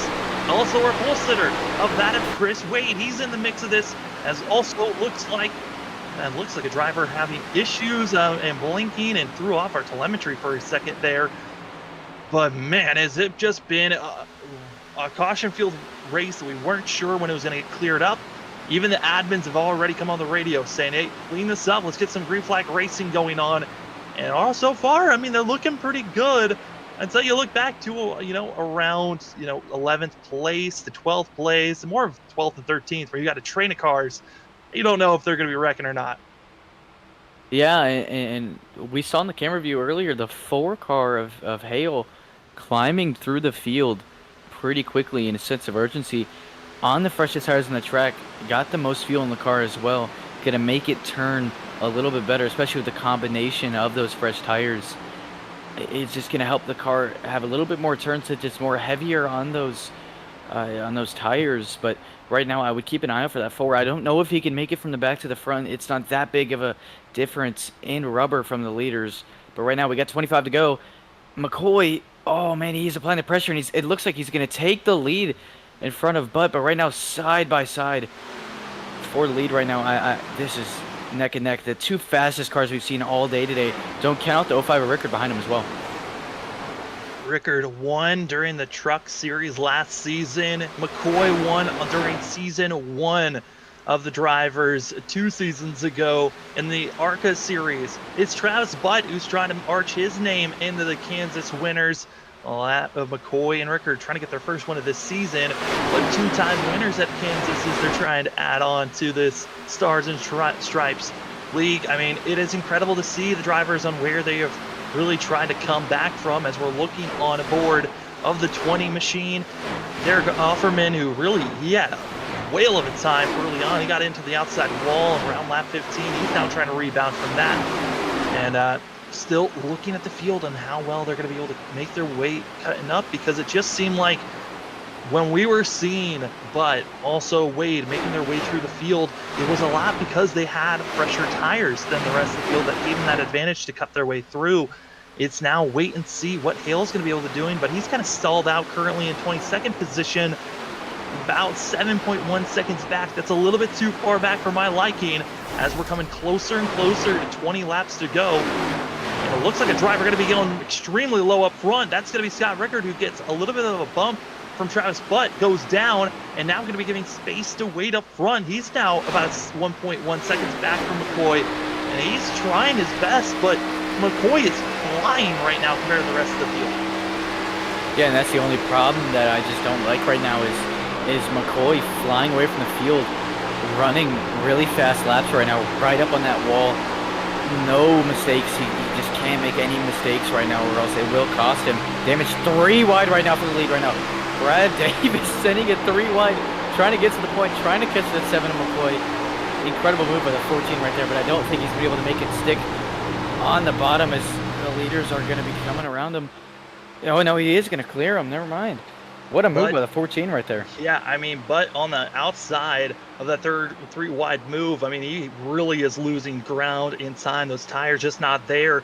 But Brad Davis, what a charge for himself. He started in 9th place. He fell back to around 20th, I think maybe even 21st position, just losing time early in this race. But it doesn't matter when you're able to save up your tires and finally make a charge in the top 3. And then also the 44 of Kyle Boyling, who is another one of those drivers that, we touched on just a little bit on the fact that he was up in the top 10, but this 44 has got some speed that he really, I don't know if he's got winning speed, but certainly top 5's running speed. Definitely, especially by the moves we just saw him make. That was an incredible move, but right now, oh man, like you said, the 7 taking off, but now already the 53 of Wade catching him. Made up about a 2/10 since we talked about him last already. In 2 to 3 laps already. I think McCoy realized he was running a little bit too hard. We still have 18 laps to go, which is very easily to make a mistake or kill your stuff. So, and here we go again. Chris Essery going to try to send it 3 wide. It doesn't look like he's going to back out of it, but right now, just so easy to know you can push it. But right now, here he goes, 3 wide move by the 12. Whoa! Hard racing right now. That's Andrew Midland, and Midland is just flying in the 12. Midland is very quick for himself. He's a driver to watch out for. I do want to say I did misspeak. I said that it was Scott Rickard that won in the trucks. He got the pole position. He was one of the fastest cars for the trucks. It was actually Andrew Midland who led the most laps. He was one of the fastest drivers. He's had a comeback all race. I think the furthest he's gotten up was maybe 8th place. Got caught up in a wreck, but the 12 finally up into the top 5. Moving that of Mark Beverly back to 6th. And Beverly, he's also had his own type of come up. Started in 31st position, now up to 6th. As the drivers continue to race on, they get by that of the 22, already a lap down. Hey, major engine damage, just running to get laps and positions. The rest of our front runners, still the difference between first and second is 1 second, a little bit under that, but really the big difference between third and first, it's over 3 seconds just because of the amazing battling we've been seeing. We got a caution. No, we don't. Never mind. My apologies. I just saw caution on the leaderboard. We do not. We still have around 15, 16 to go right now. But as you mentioned, 3.5 seconds between the 14 of Brad Davis and McCoy. But earlier it was almost 4 when we saw the it was a little bit over 4 when we saw the 3-wide move by Brad Davis. Brad Davis kind of booking it a little bit, trying to catch McCoy. But right now, as you mentioned, 3/10 now lost within 6 laps between Wade and McCoy. McCoy now running a little bit faster now around plateauing a little bit on tires.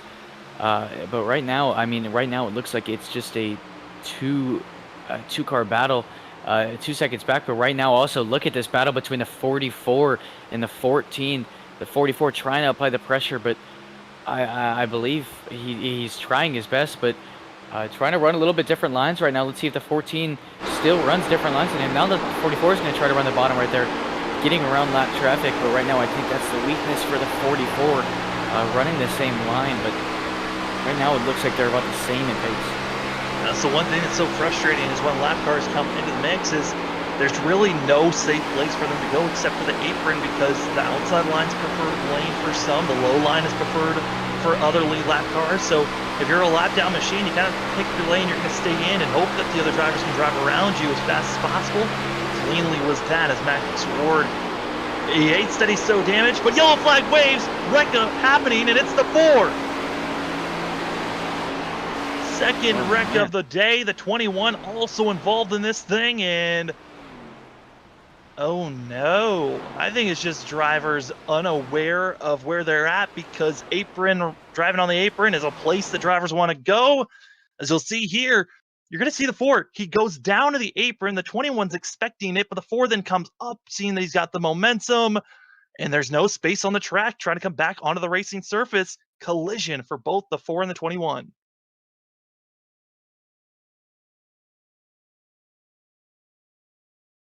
Now we're going to have around 9 to 10, and maybe even a little bit less than that laps to go on this restart. I don't know. I think it's a little bit too late now to see any drivers who still have a set left to come down pit road and take it right now. But Travis, but the 00 falling outside the top 10 now, all the way back to 18th.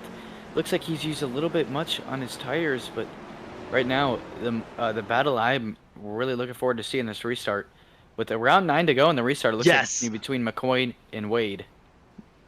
Brad Davey, I was about to say, he's the 3rd car in line. He comes into pit road, leading all the drivers that still had a set left to come in, leaving McCoy, who has still has a set left, stuck up front, and now in trouble with that of Wade, who's already used his last set.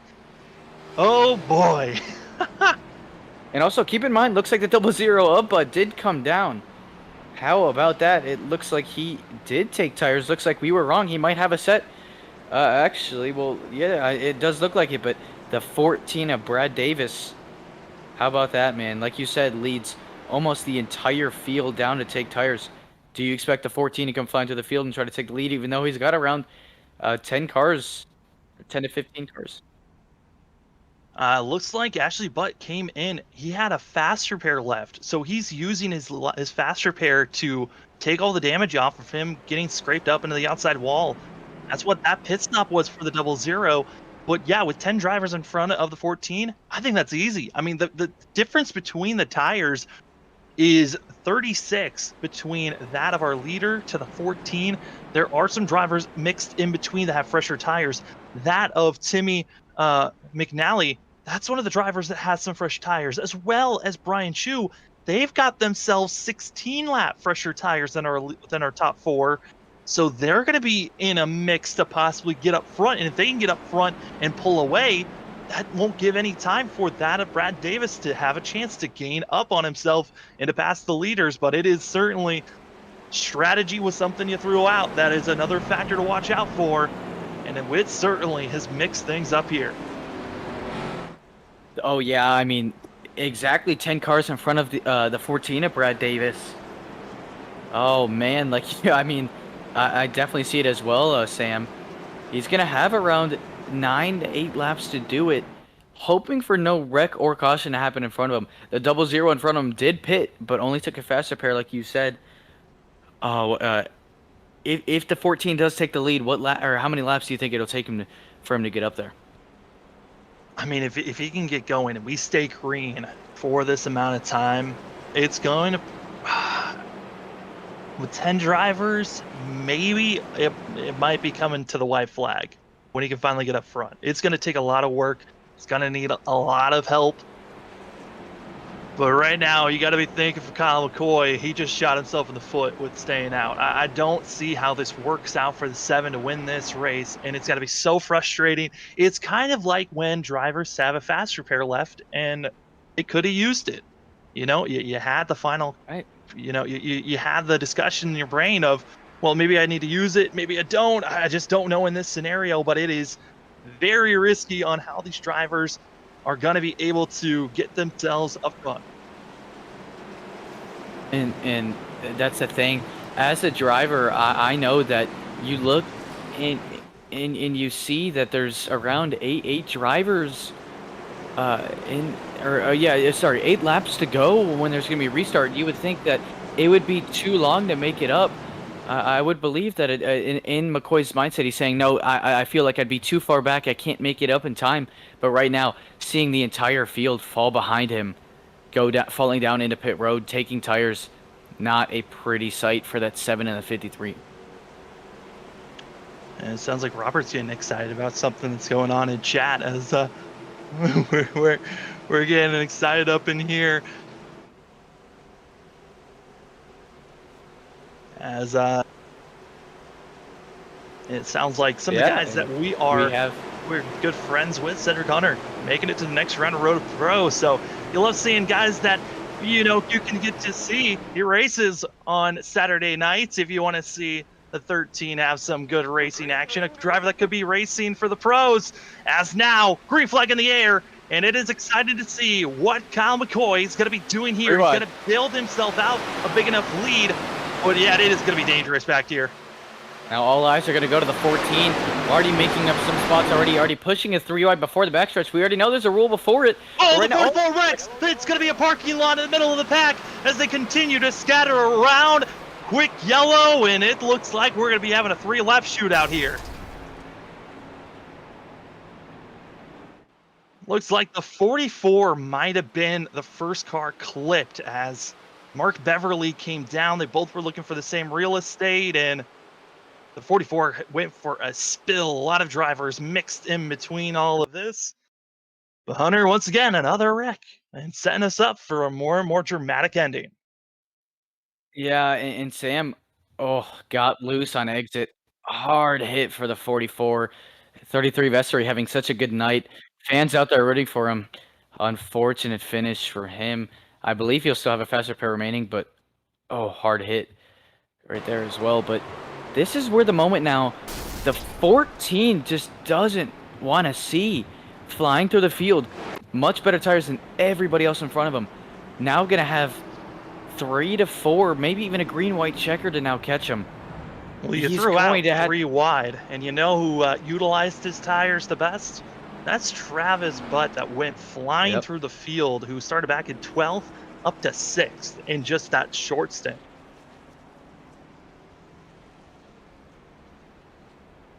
You might not have the freshest tires, but, that faster pair showing that he's still got speed in that machine.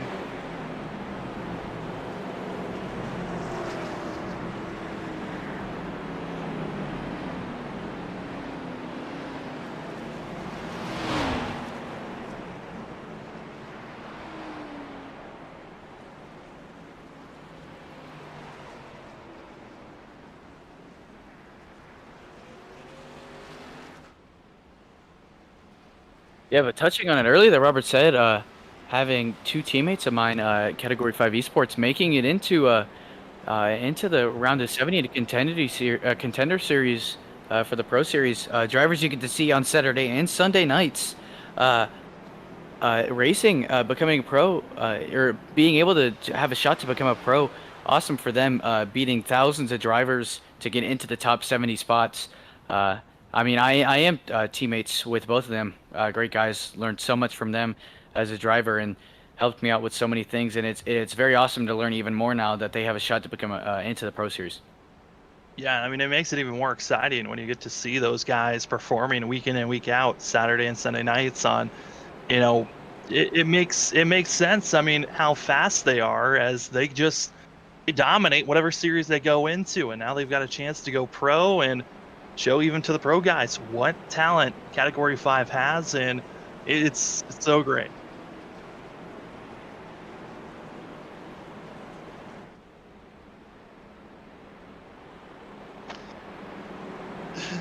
And Robert is just freaking out right now and geeking out about this. And it is extremely exciting. And I know we're all going to celebrate it after this broadcast, but we still got to figure out this race first. And back to this race, right now, I mean, the 14, yeah, I mean, we're going to have 4 to 3 laps on this restart, maybe even a green-white checkered, but oh man, like you said, 3 wide moves very early for him. I wonder if he can make it up to the front that quick. I mean, I'm looking. I mean, another driver that's got fresher tires in the top 3, that's going to be Nick Holland in the 68, a driver that got pushed back with his VR issues, had to go all the way back to the end of the field, and now has a chance to win this race, even with technical issues that he had. Do want to note more drivers have parked it for today, as Brandon Missick did park it for the 21 after being involved in the second to last caution that we've had. Tried to get repairs done, just wasn't able to get that done in time, and now I'm going to be having to wait. But everyone else here, it's going to be an inside the regulation green-white checkered racing. Oh boy, it's going to be a fun one. Actually, I take it back. I think it's just going to be 3 laps that these drivers are going to have. So a little bit longer, 1 lap longer, which gives a little bit more of a shot here for that of the 68, the 00, even the 88, who are all just waiting. As gotta watch out for the driver that's going to be on the inside, a second car on the inside, 68, Nick Holland. Yeah, I think he's the one to really make a charge. I think following him has to be the 88 of Timmy McNeely, who's got to follow in the same tire tracks of the 68. Yeah, now on this restart, we're going to have 1 extra lap, not a green white checkered, but 1 extra lap before that white flag rather than, so we're going to have 2 green flag laps and then 1 extra, and then the white flag, but here we go. Green flag in the air as we are set to see who's going to be winning round number 2. That of Mike Watts did not come up to this race, so we're going to have another winner. It's already spinning the back. It's the 14. Just did not get the launch he wanted. We stay green as he goes into pit road. Oh, that has to be so demoralizing for that team. And now it's going to be that of Wade on the inside with McCoy on the outside, and these drivers side by side. Now it's going to be Holland just waiting, but here comes Bud. Here comes McNeely. They're making their moves. Whoa. Yeah, keep in mind for that 00. Now the 53 is going to clear the 7, but the 7 is going to try the crossover. Look at the bottom. He's had the speed all day, but also the 53 has been able to apply the pressure all race as well. Oh, the 68's back up, and here comes the 00. The 68's back in the front as well. Travis Butt on older tires, still competing. Oh, pushes him into the wall. They stay straight. They're going to be cutting across. There comes the yellow, and oh no. Hey, why not add another one to the mix?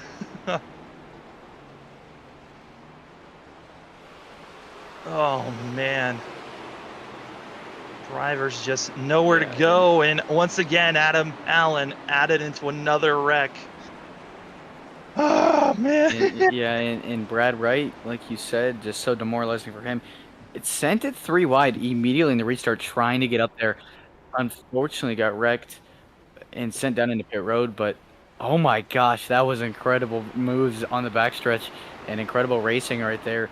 Getting for all the spots, 4 drivers competing for 1 room in real estate, and unfortunately, they just all or 2 drivers in the front. The 68 in his second wreck, 00 got involved in another incident today. But now, Sam, I don't know what to say, but what would you expect to see on this restart? I've got my eyes out, third row, the 12 of Andrew Medlin. He is the one that I've got circled up. He's got some of the freshest tires. Also in the 05, Scott Rickard, he's going to be another driver that are going to have fresh tires in that third row. They're going to be close to making a move here, but of our drivers that are in the top 4, Adam Allen, he's got damage. I don't think with the damage that he's gotten that he's going to have a shot here with the battling, but if it's based off of tires, the 88's the one that's got the best shot to possibly make the pass on that of Wade and McCoy. But Wade or Polstead, McCoy, who's just been dominating up front, led the most laps for the 7. I don't know if anyone really, if McCoy can get up front, I don't see anyone else passing him late in this run.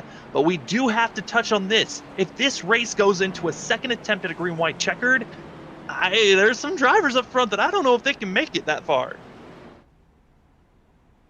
Right, and that's the thing that's interesting is some of the drivers pushing it right at the edge of their fuel, knowing that they were supposed to only make it for the scheduled 133 laps, but now looks like it's gonna be 137, 4 extra more laps.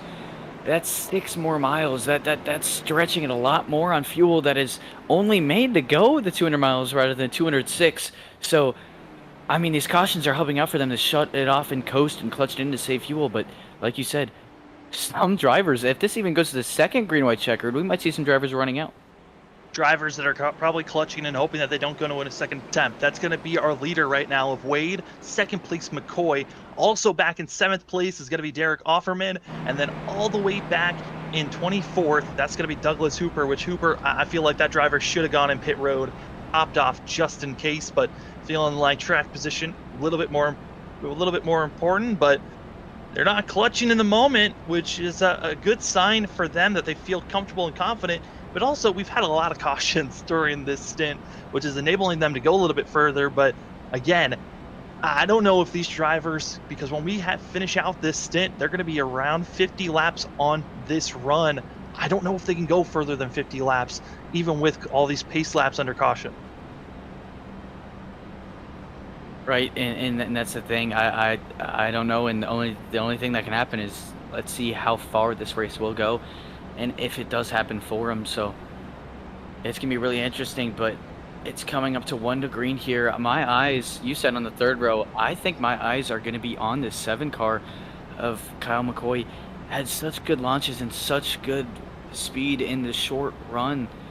I know they're on much older tires, but I feel like he's going to get such a good launch if he is on this high side for this restart.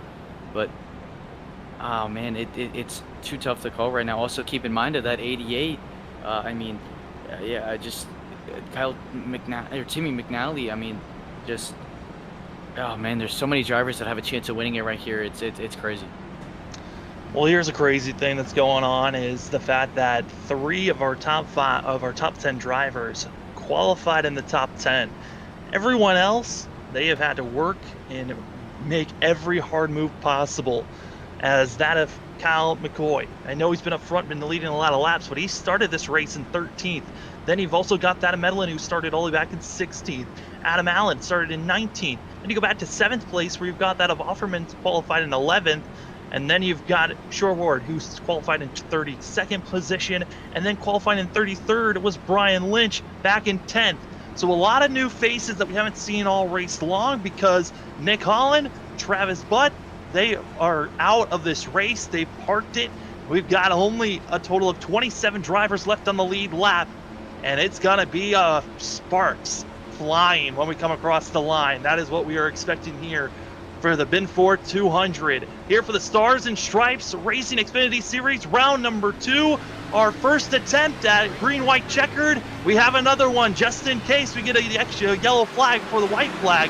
but it's green, and it's going to be Wade up front. Massive launch. This is exactly what the 53 needs. Incredible launch for the 53. I don't think you could ever beat that. The best way he wanted, but such a good run through the corner for the 7 already. Kyle McCoy already applying the pressure. Only 1 car length back now. He's got only 1 more lap to do it, but right now he's... Oh, man, Scott's he's got so coming. much better speed. But here Scott's comes coming. Scott. Scott Rickard, he is coming with a head of steam. He's already under the 7, and he is already battling for second as they're coming to the white flag. If they get the white, this race will finish as they come across the line. We're still waiting for the white to officially come out, and they've done it. It is now go time. As we got Scott Rickard, Midland. They are really following one another through 1 and 2. Here they come, Hunter, What coming a out run. of 2. He's got it. Here he comes. He's taking the lead. What a run to the center of the corner. He's got a new leader, but here comes the 12 as well. He's not completely to there. Here comes Midland. Gonna apply the pressure. I don't think he's gonna be able to do it. Can he get the run on the exit of the corner? He's not going to. Scott Rickard is going to win this race. Scott Rickard, and also that of Andrew Midland. They started back in the 3rd row, and they're going to come across the line. 1-2 here in our one and only attempt at a green-white checkered. How about that? Wow. Man, the 53, everything he wanted happened for him except on that final lap. Just that shows how well the fresh rubber is compared to the 40, 50 lap old tires to them. But right there, incredible race right there. Awesome racing all around. I mean, now drivers piling into one another. You know there's going to be a lot of discussions of, hey, what happened and why did we have so many wrecks? I mean, of so many wrecks this race, we had to go into green, white, checkered overtime scenarios, and it's going to be this man, the 05 Scott Rickard. He was dominating last season. 9 wins in the Truck Series for season number 2 of the Stars and Stripes. Here for season 3 in the Xfinity machines. He's starting round number 2 the right way with the victory here at Kansas. And we get to talk to both Scott Rickard, our winner, and that of Andrew Midland, and also our pole sitter of Chris Wade in just a few minutes.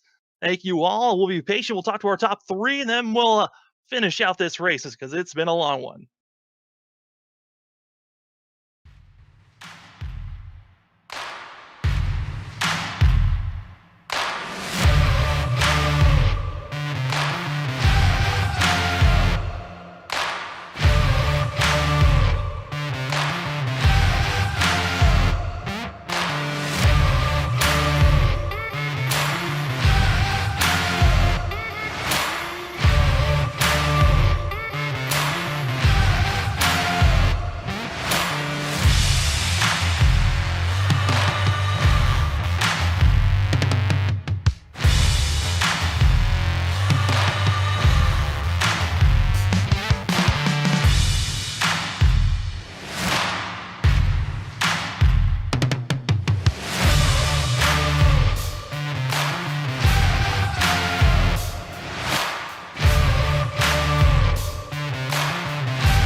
overtime, and that was when we got to see some drivers with fresh tires making some bold moves. Scott Rickard going to be able to win here tonight for round number 2 at Kansas. But before we talk to our race winner, we're going to talk to the other 2 drivers finishing the top 3. First, it's going to be that of Chris Wade up in the booth. Chris, it's Sam up in the Freaky Fast booth. You got us? Yes, sir, I do. Well, you show that you got pace. You got the pole position. You had a little bit of ups and downs, but you showed that you had the pace to be up front. Well, what else could you have done there in that end of the scenario? I definitely needed an extra set of tires, that's for sure. I short pitted earlier and had the advantage and got back up to third, and then it kind of stalled out with me. And then at the beginning, I got hung on the wall, and that gave it away too. But need a little bit more luck on my side, and I definitely wasn't too happy when I seen those guys come, because I knew they had better tires, and I could have went to the bottom and tried to block, but I don't think it would have ended too well. So. I mean, Chris, we saw so many cautions here tonight. Was it a surprise to you how many cautions just kept on piling up? Yeah, well, I mean, we got a bunch of new guys this year, so we need to work on the restarts for sure with these guys, tighten the field up. So, new season, good bit of new people. So, I mean, don't know really what to expect. So. Yeah, I mean, expect the unexpected. That's what we were seeing here tonight. But Chris, a great run for yourself in the top 3. We go to Las Vegas next week. How are you feeling about going to Vegas? I don't really like to plan races, so we'll just see how we're feeling when we get there and see how that goes. For sure. Well, Chris, before we let you go, the floor is yours for any shout-outs. Yeah, I want to thank Nate and Derek for putting on this league. Nate, my teammate, Magna, make NASCAR great again. AC2 Skins for the wrap. Nichols, iRacing photos. He does a good job. You guys for broadcasting, and just everyone that helps with the league. Raz Energy Drinks, and just everyone who just helps. And yeah. Well, Chris, congratulations on a 3rd place finish. Hopefully we'll be talking to you again next week. Yes, sir. Thank you. And then the groups of drivers that had cut their way through. We'll talk to Andrew Medlin, who really had a whale of a time cutting his way through. Andrew, Sam up in the booth. You got me? Got a copy on you, Sam.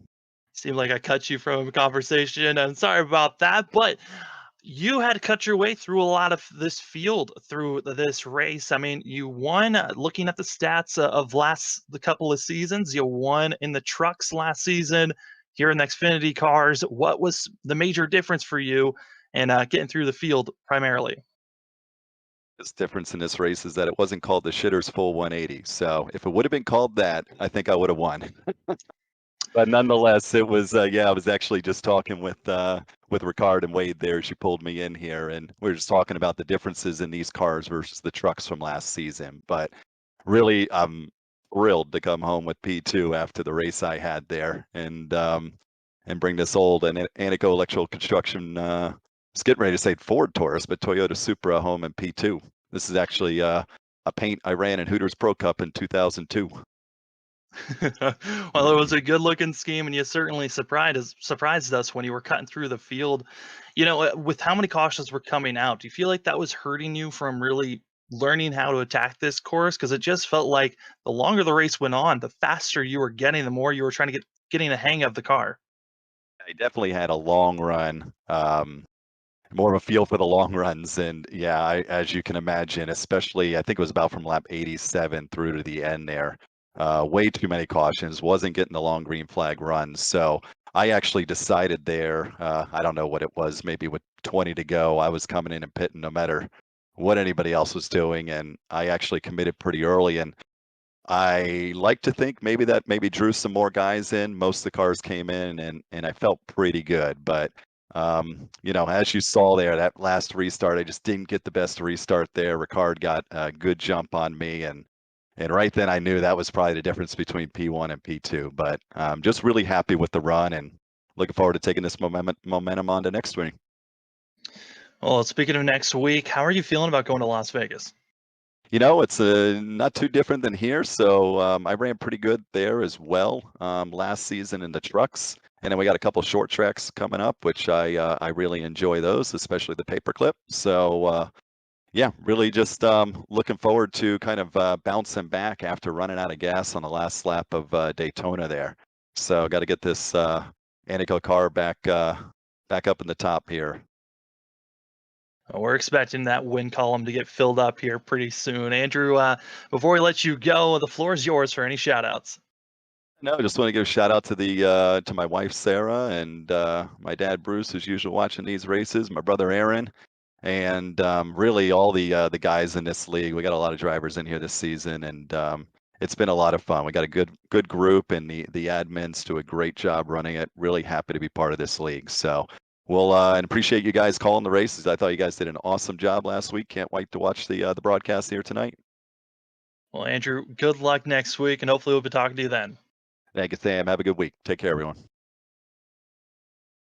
As now we got Scott, who's going to be, he was winning a lot last season, and it looks like he's starting soon this season. As now we got the 0-5. Scott, it's Sam up at the booth. You got us? Yes, I do. Well, looking at the stats of the previous season, you seem to be one of the odds-on favorites when you were running in the trucks. But here in the Xfinity cars, it didn't take you too long to get a win for yourself. How was the end of this race for yourself? Pretty up and down. When I got into I got one person coming off a 2 and got damaged and started overheating from it. So that caution with like 10 to go actually helped me not lose even more spots. And I just got a good restart, and Andrew didn't. That's the only reason I got past him at the end. Yeah, I mean, you knew you had an extra set. There were a lot of drivers that used their sets so early on in this race. Were you surprised by the fact that you still had an extra set, or were you more so surprised the drivers used all their sets so soon? Yeah, I was surprised they were using them already. I always like to keep I always try to keep the one set just in case for something like what just happened, where you got 10, 15 to go and you got tires. You can use them right then. Yeah, I mean, Scott, an amazing run for yourself. We get to go to now Las Vegas, very similar to here at Kansas next week. How are you feeling about going to Las Vegas? Not as good as I am right now. I'm more. I like the short tracks more than I do the bigger tracks. So next week's probably going to be back to reality for these tracks. Oh no, so you might come out and surprise us once again. We'll see if everyone else tries an odd strategy again with tires, or if it comes out in helping in your hand. Well, Scott, before we let you go, the floor is yours for any shout-outs. My team at Misfits and my dog that's always in the room. We love thanking the dogs. Scott, congratulations on your win here tonight, and hopefully we'll be talking to you next week. Hopefully. As that is our race winner. Hunter, what are some of your final thoughts as our final race results start popping up? It was an awesome race all through around from start to finish. A lot of aggressive racing, drivers pushing a 3 wide all throughout the race, pushing for spots, drivers running on the bottom, on the wall, everywhere. Really impressive racing from drivers all around. Unfortunately, wrecks throughout the entire race, around 8 to 9 cautions, but fortunately, it was still a really good race to call, and I'm excited for next week as well. Our top 10 completely shaken up with all the different tire strategy calls, but it was Scott Rickard getting the win here with Andrew Medlin in second place, and you got Wade, McCoy, McNally, as well as Alan Burchett, who's going to be getting in 7th place, Trey Jackson, Eric Shoreward, and also that of Derek Offerman. Our top 10, I mean, the first probably top 4, not surprised that those drivers were up there. They were quick, up front battling. But everyone else, it was a mad dash on where you were going to finish because of all the different tire strategy calls. And, you know, some of the drivers that were on note that were expecting to have really good rebounds for themselves. Ken Campbell, I'm expecting that team to come back as they were caught up in some very they were the innocent victim of a lot of wrecks that cost them to finish all the way back in 35th position. And some of the other drivers, I mean, Grimes going to be one of those drivers, also finished 20th. He's going to be someone who's going to need to get himself a little bit of a boost to get back into the swing of things. Nick Holland and also Aaron Hale and Travis Butt, those three drivers were so fast, but late caution ruined their days of even thinking about finishing up the top 20. Well, those were your final results. Hunter, it was a pleasure. I know it was a long night for the both of us, but we got through it. One attempt at an overtime green-white checkered. And as we're coming to a close, we're going to be sending it over to Robert Moyer to finish out the call. All right. Thank you, gentlemen. Awesome race here again here with these guys from Stars and Stripes here at Kansas Speedway.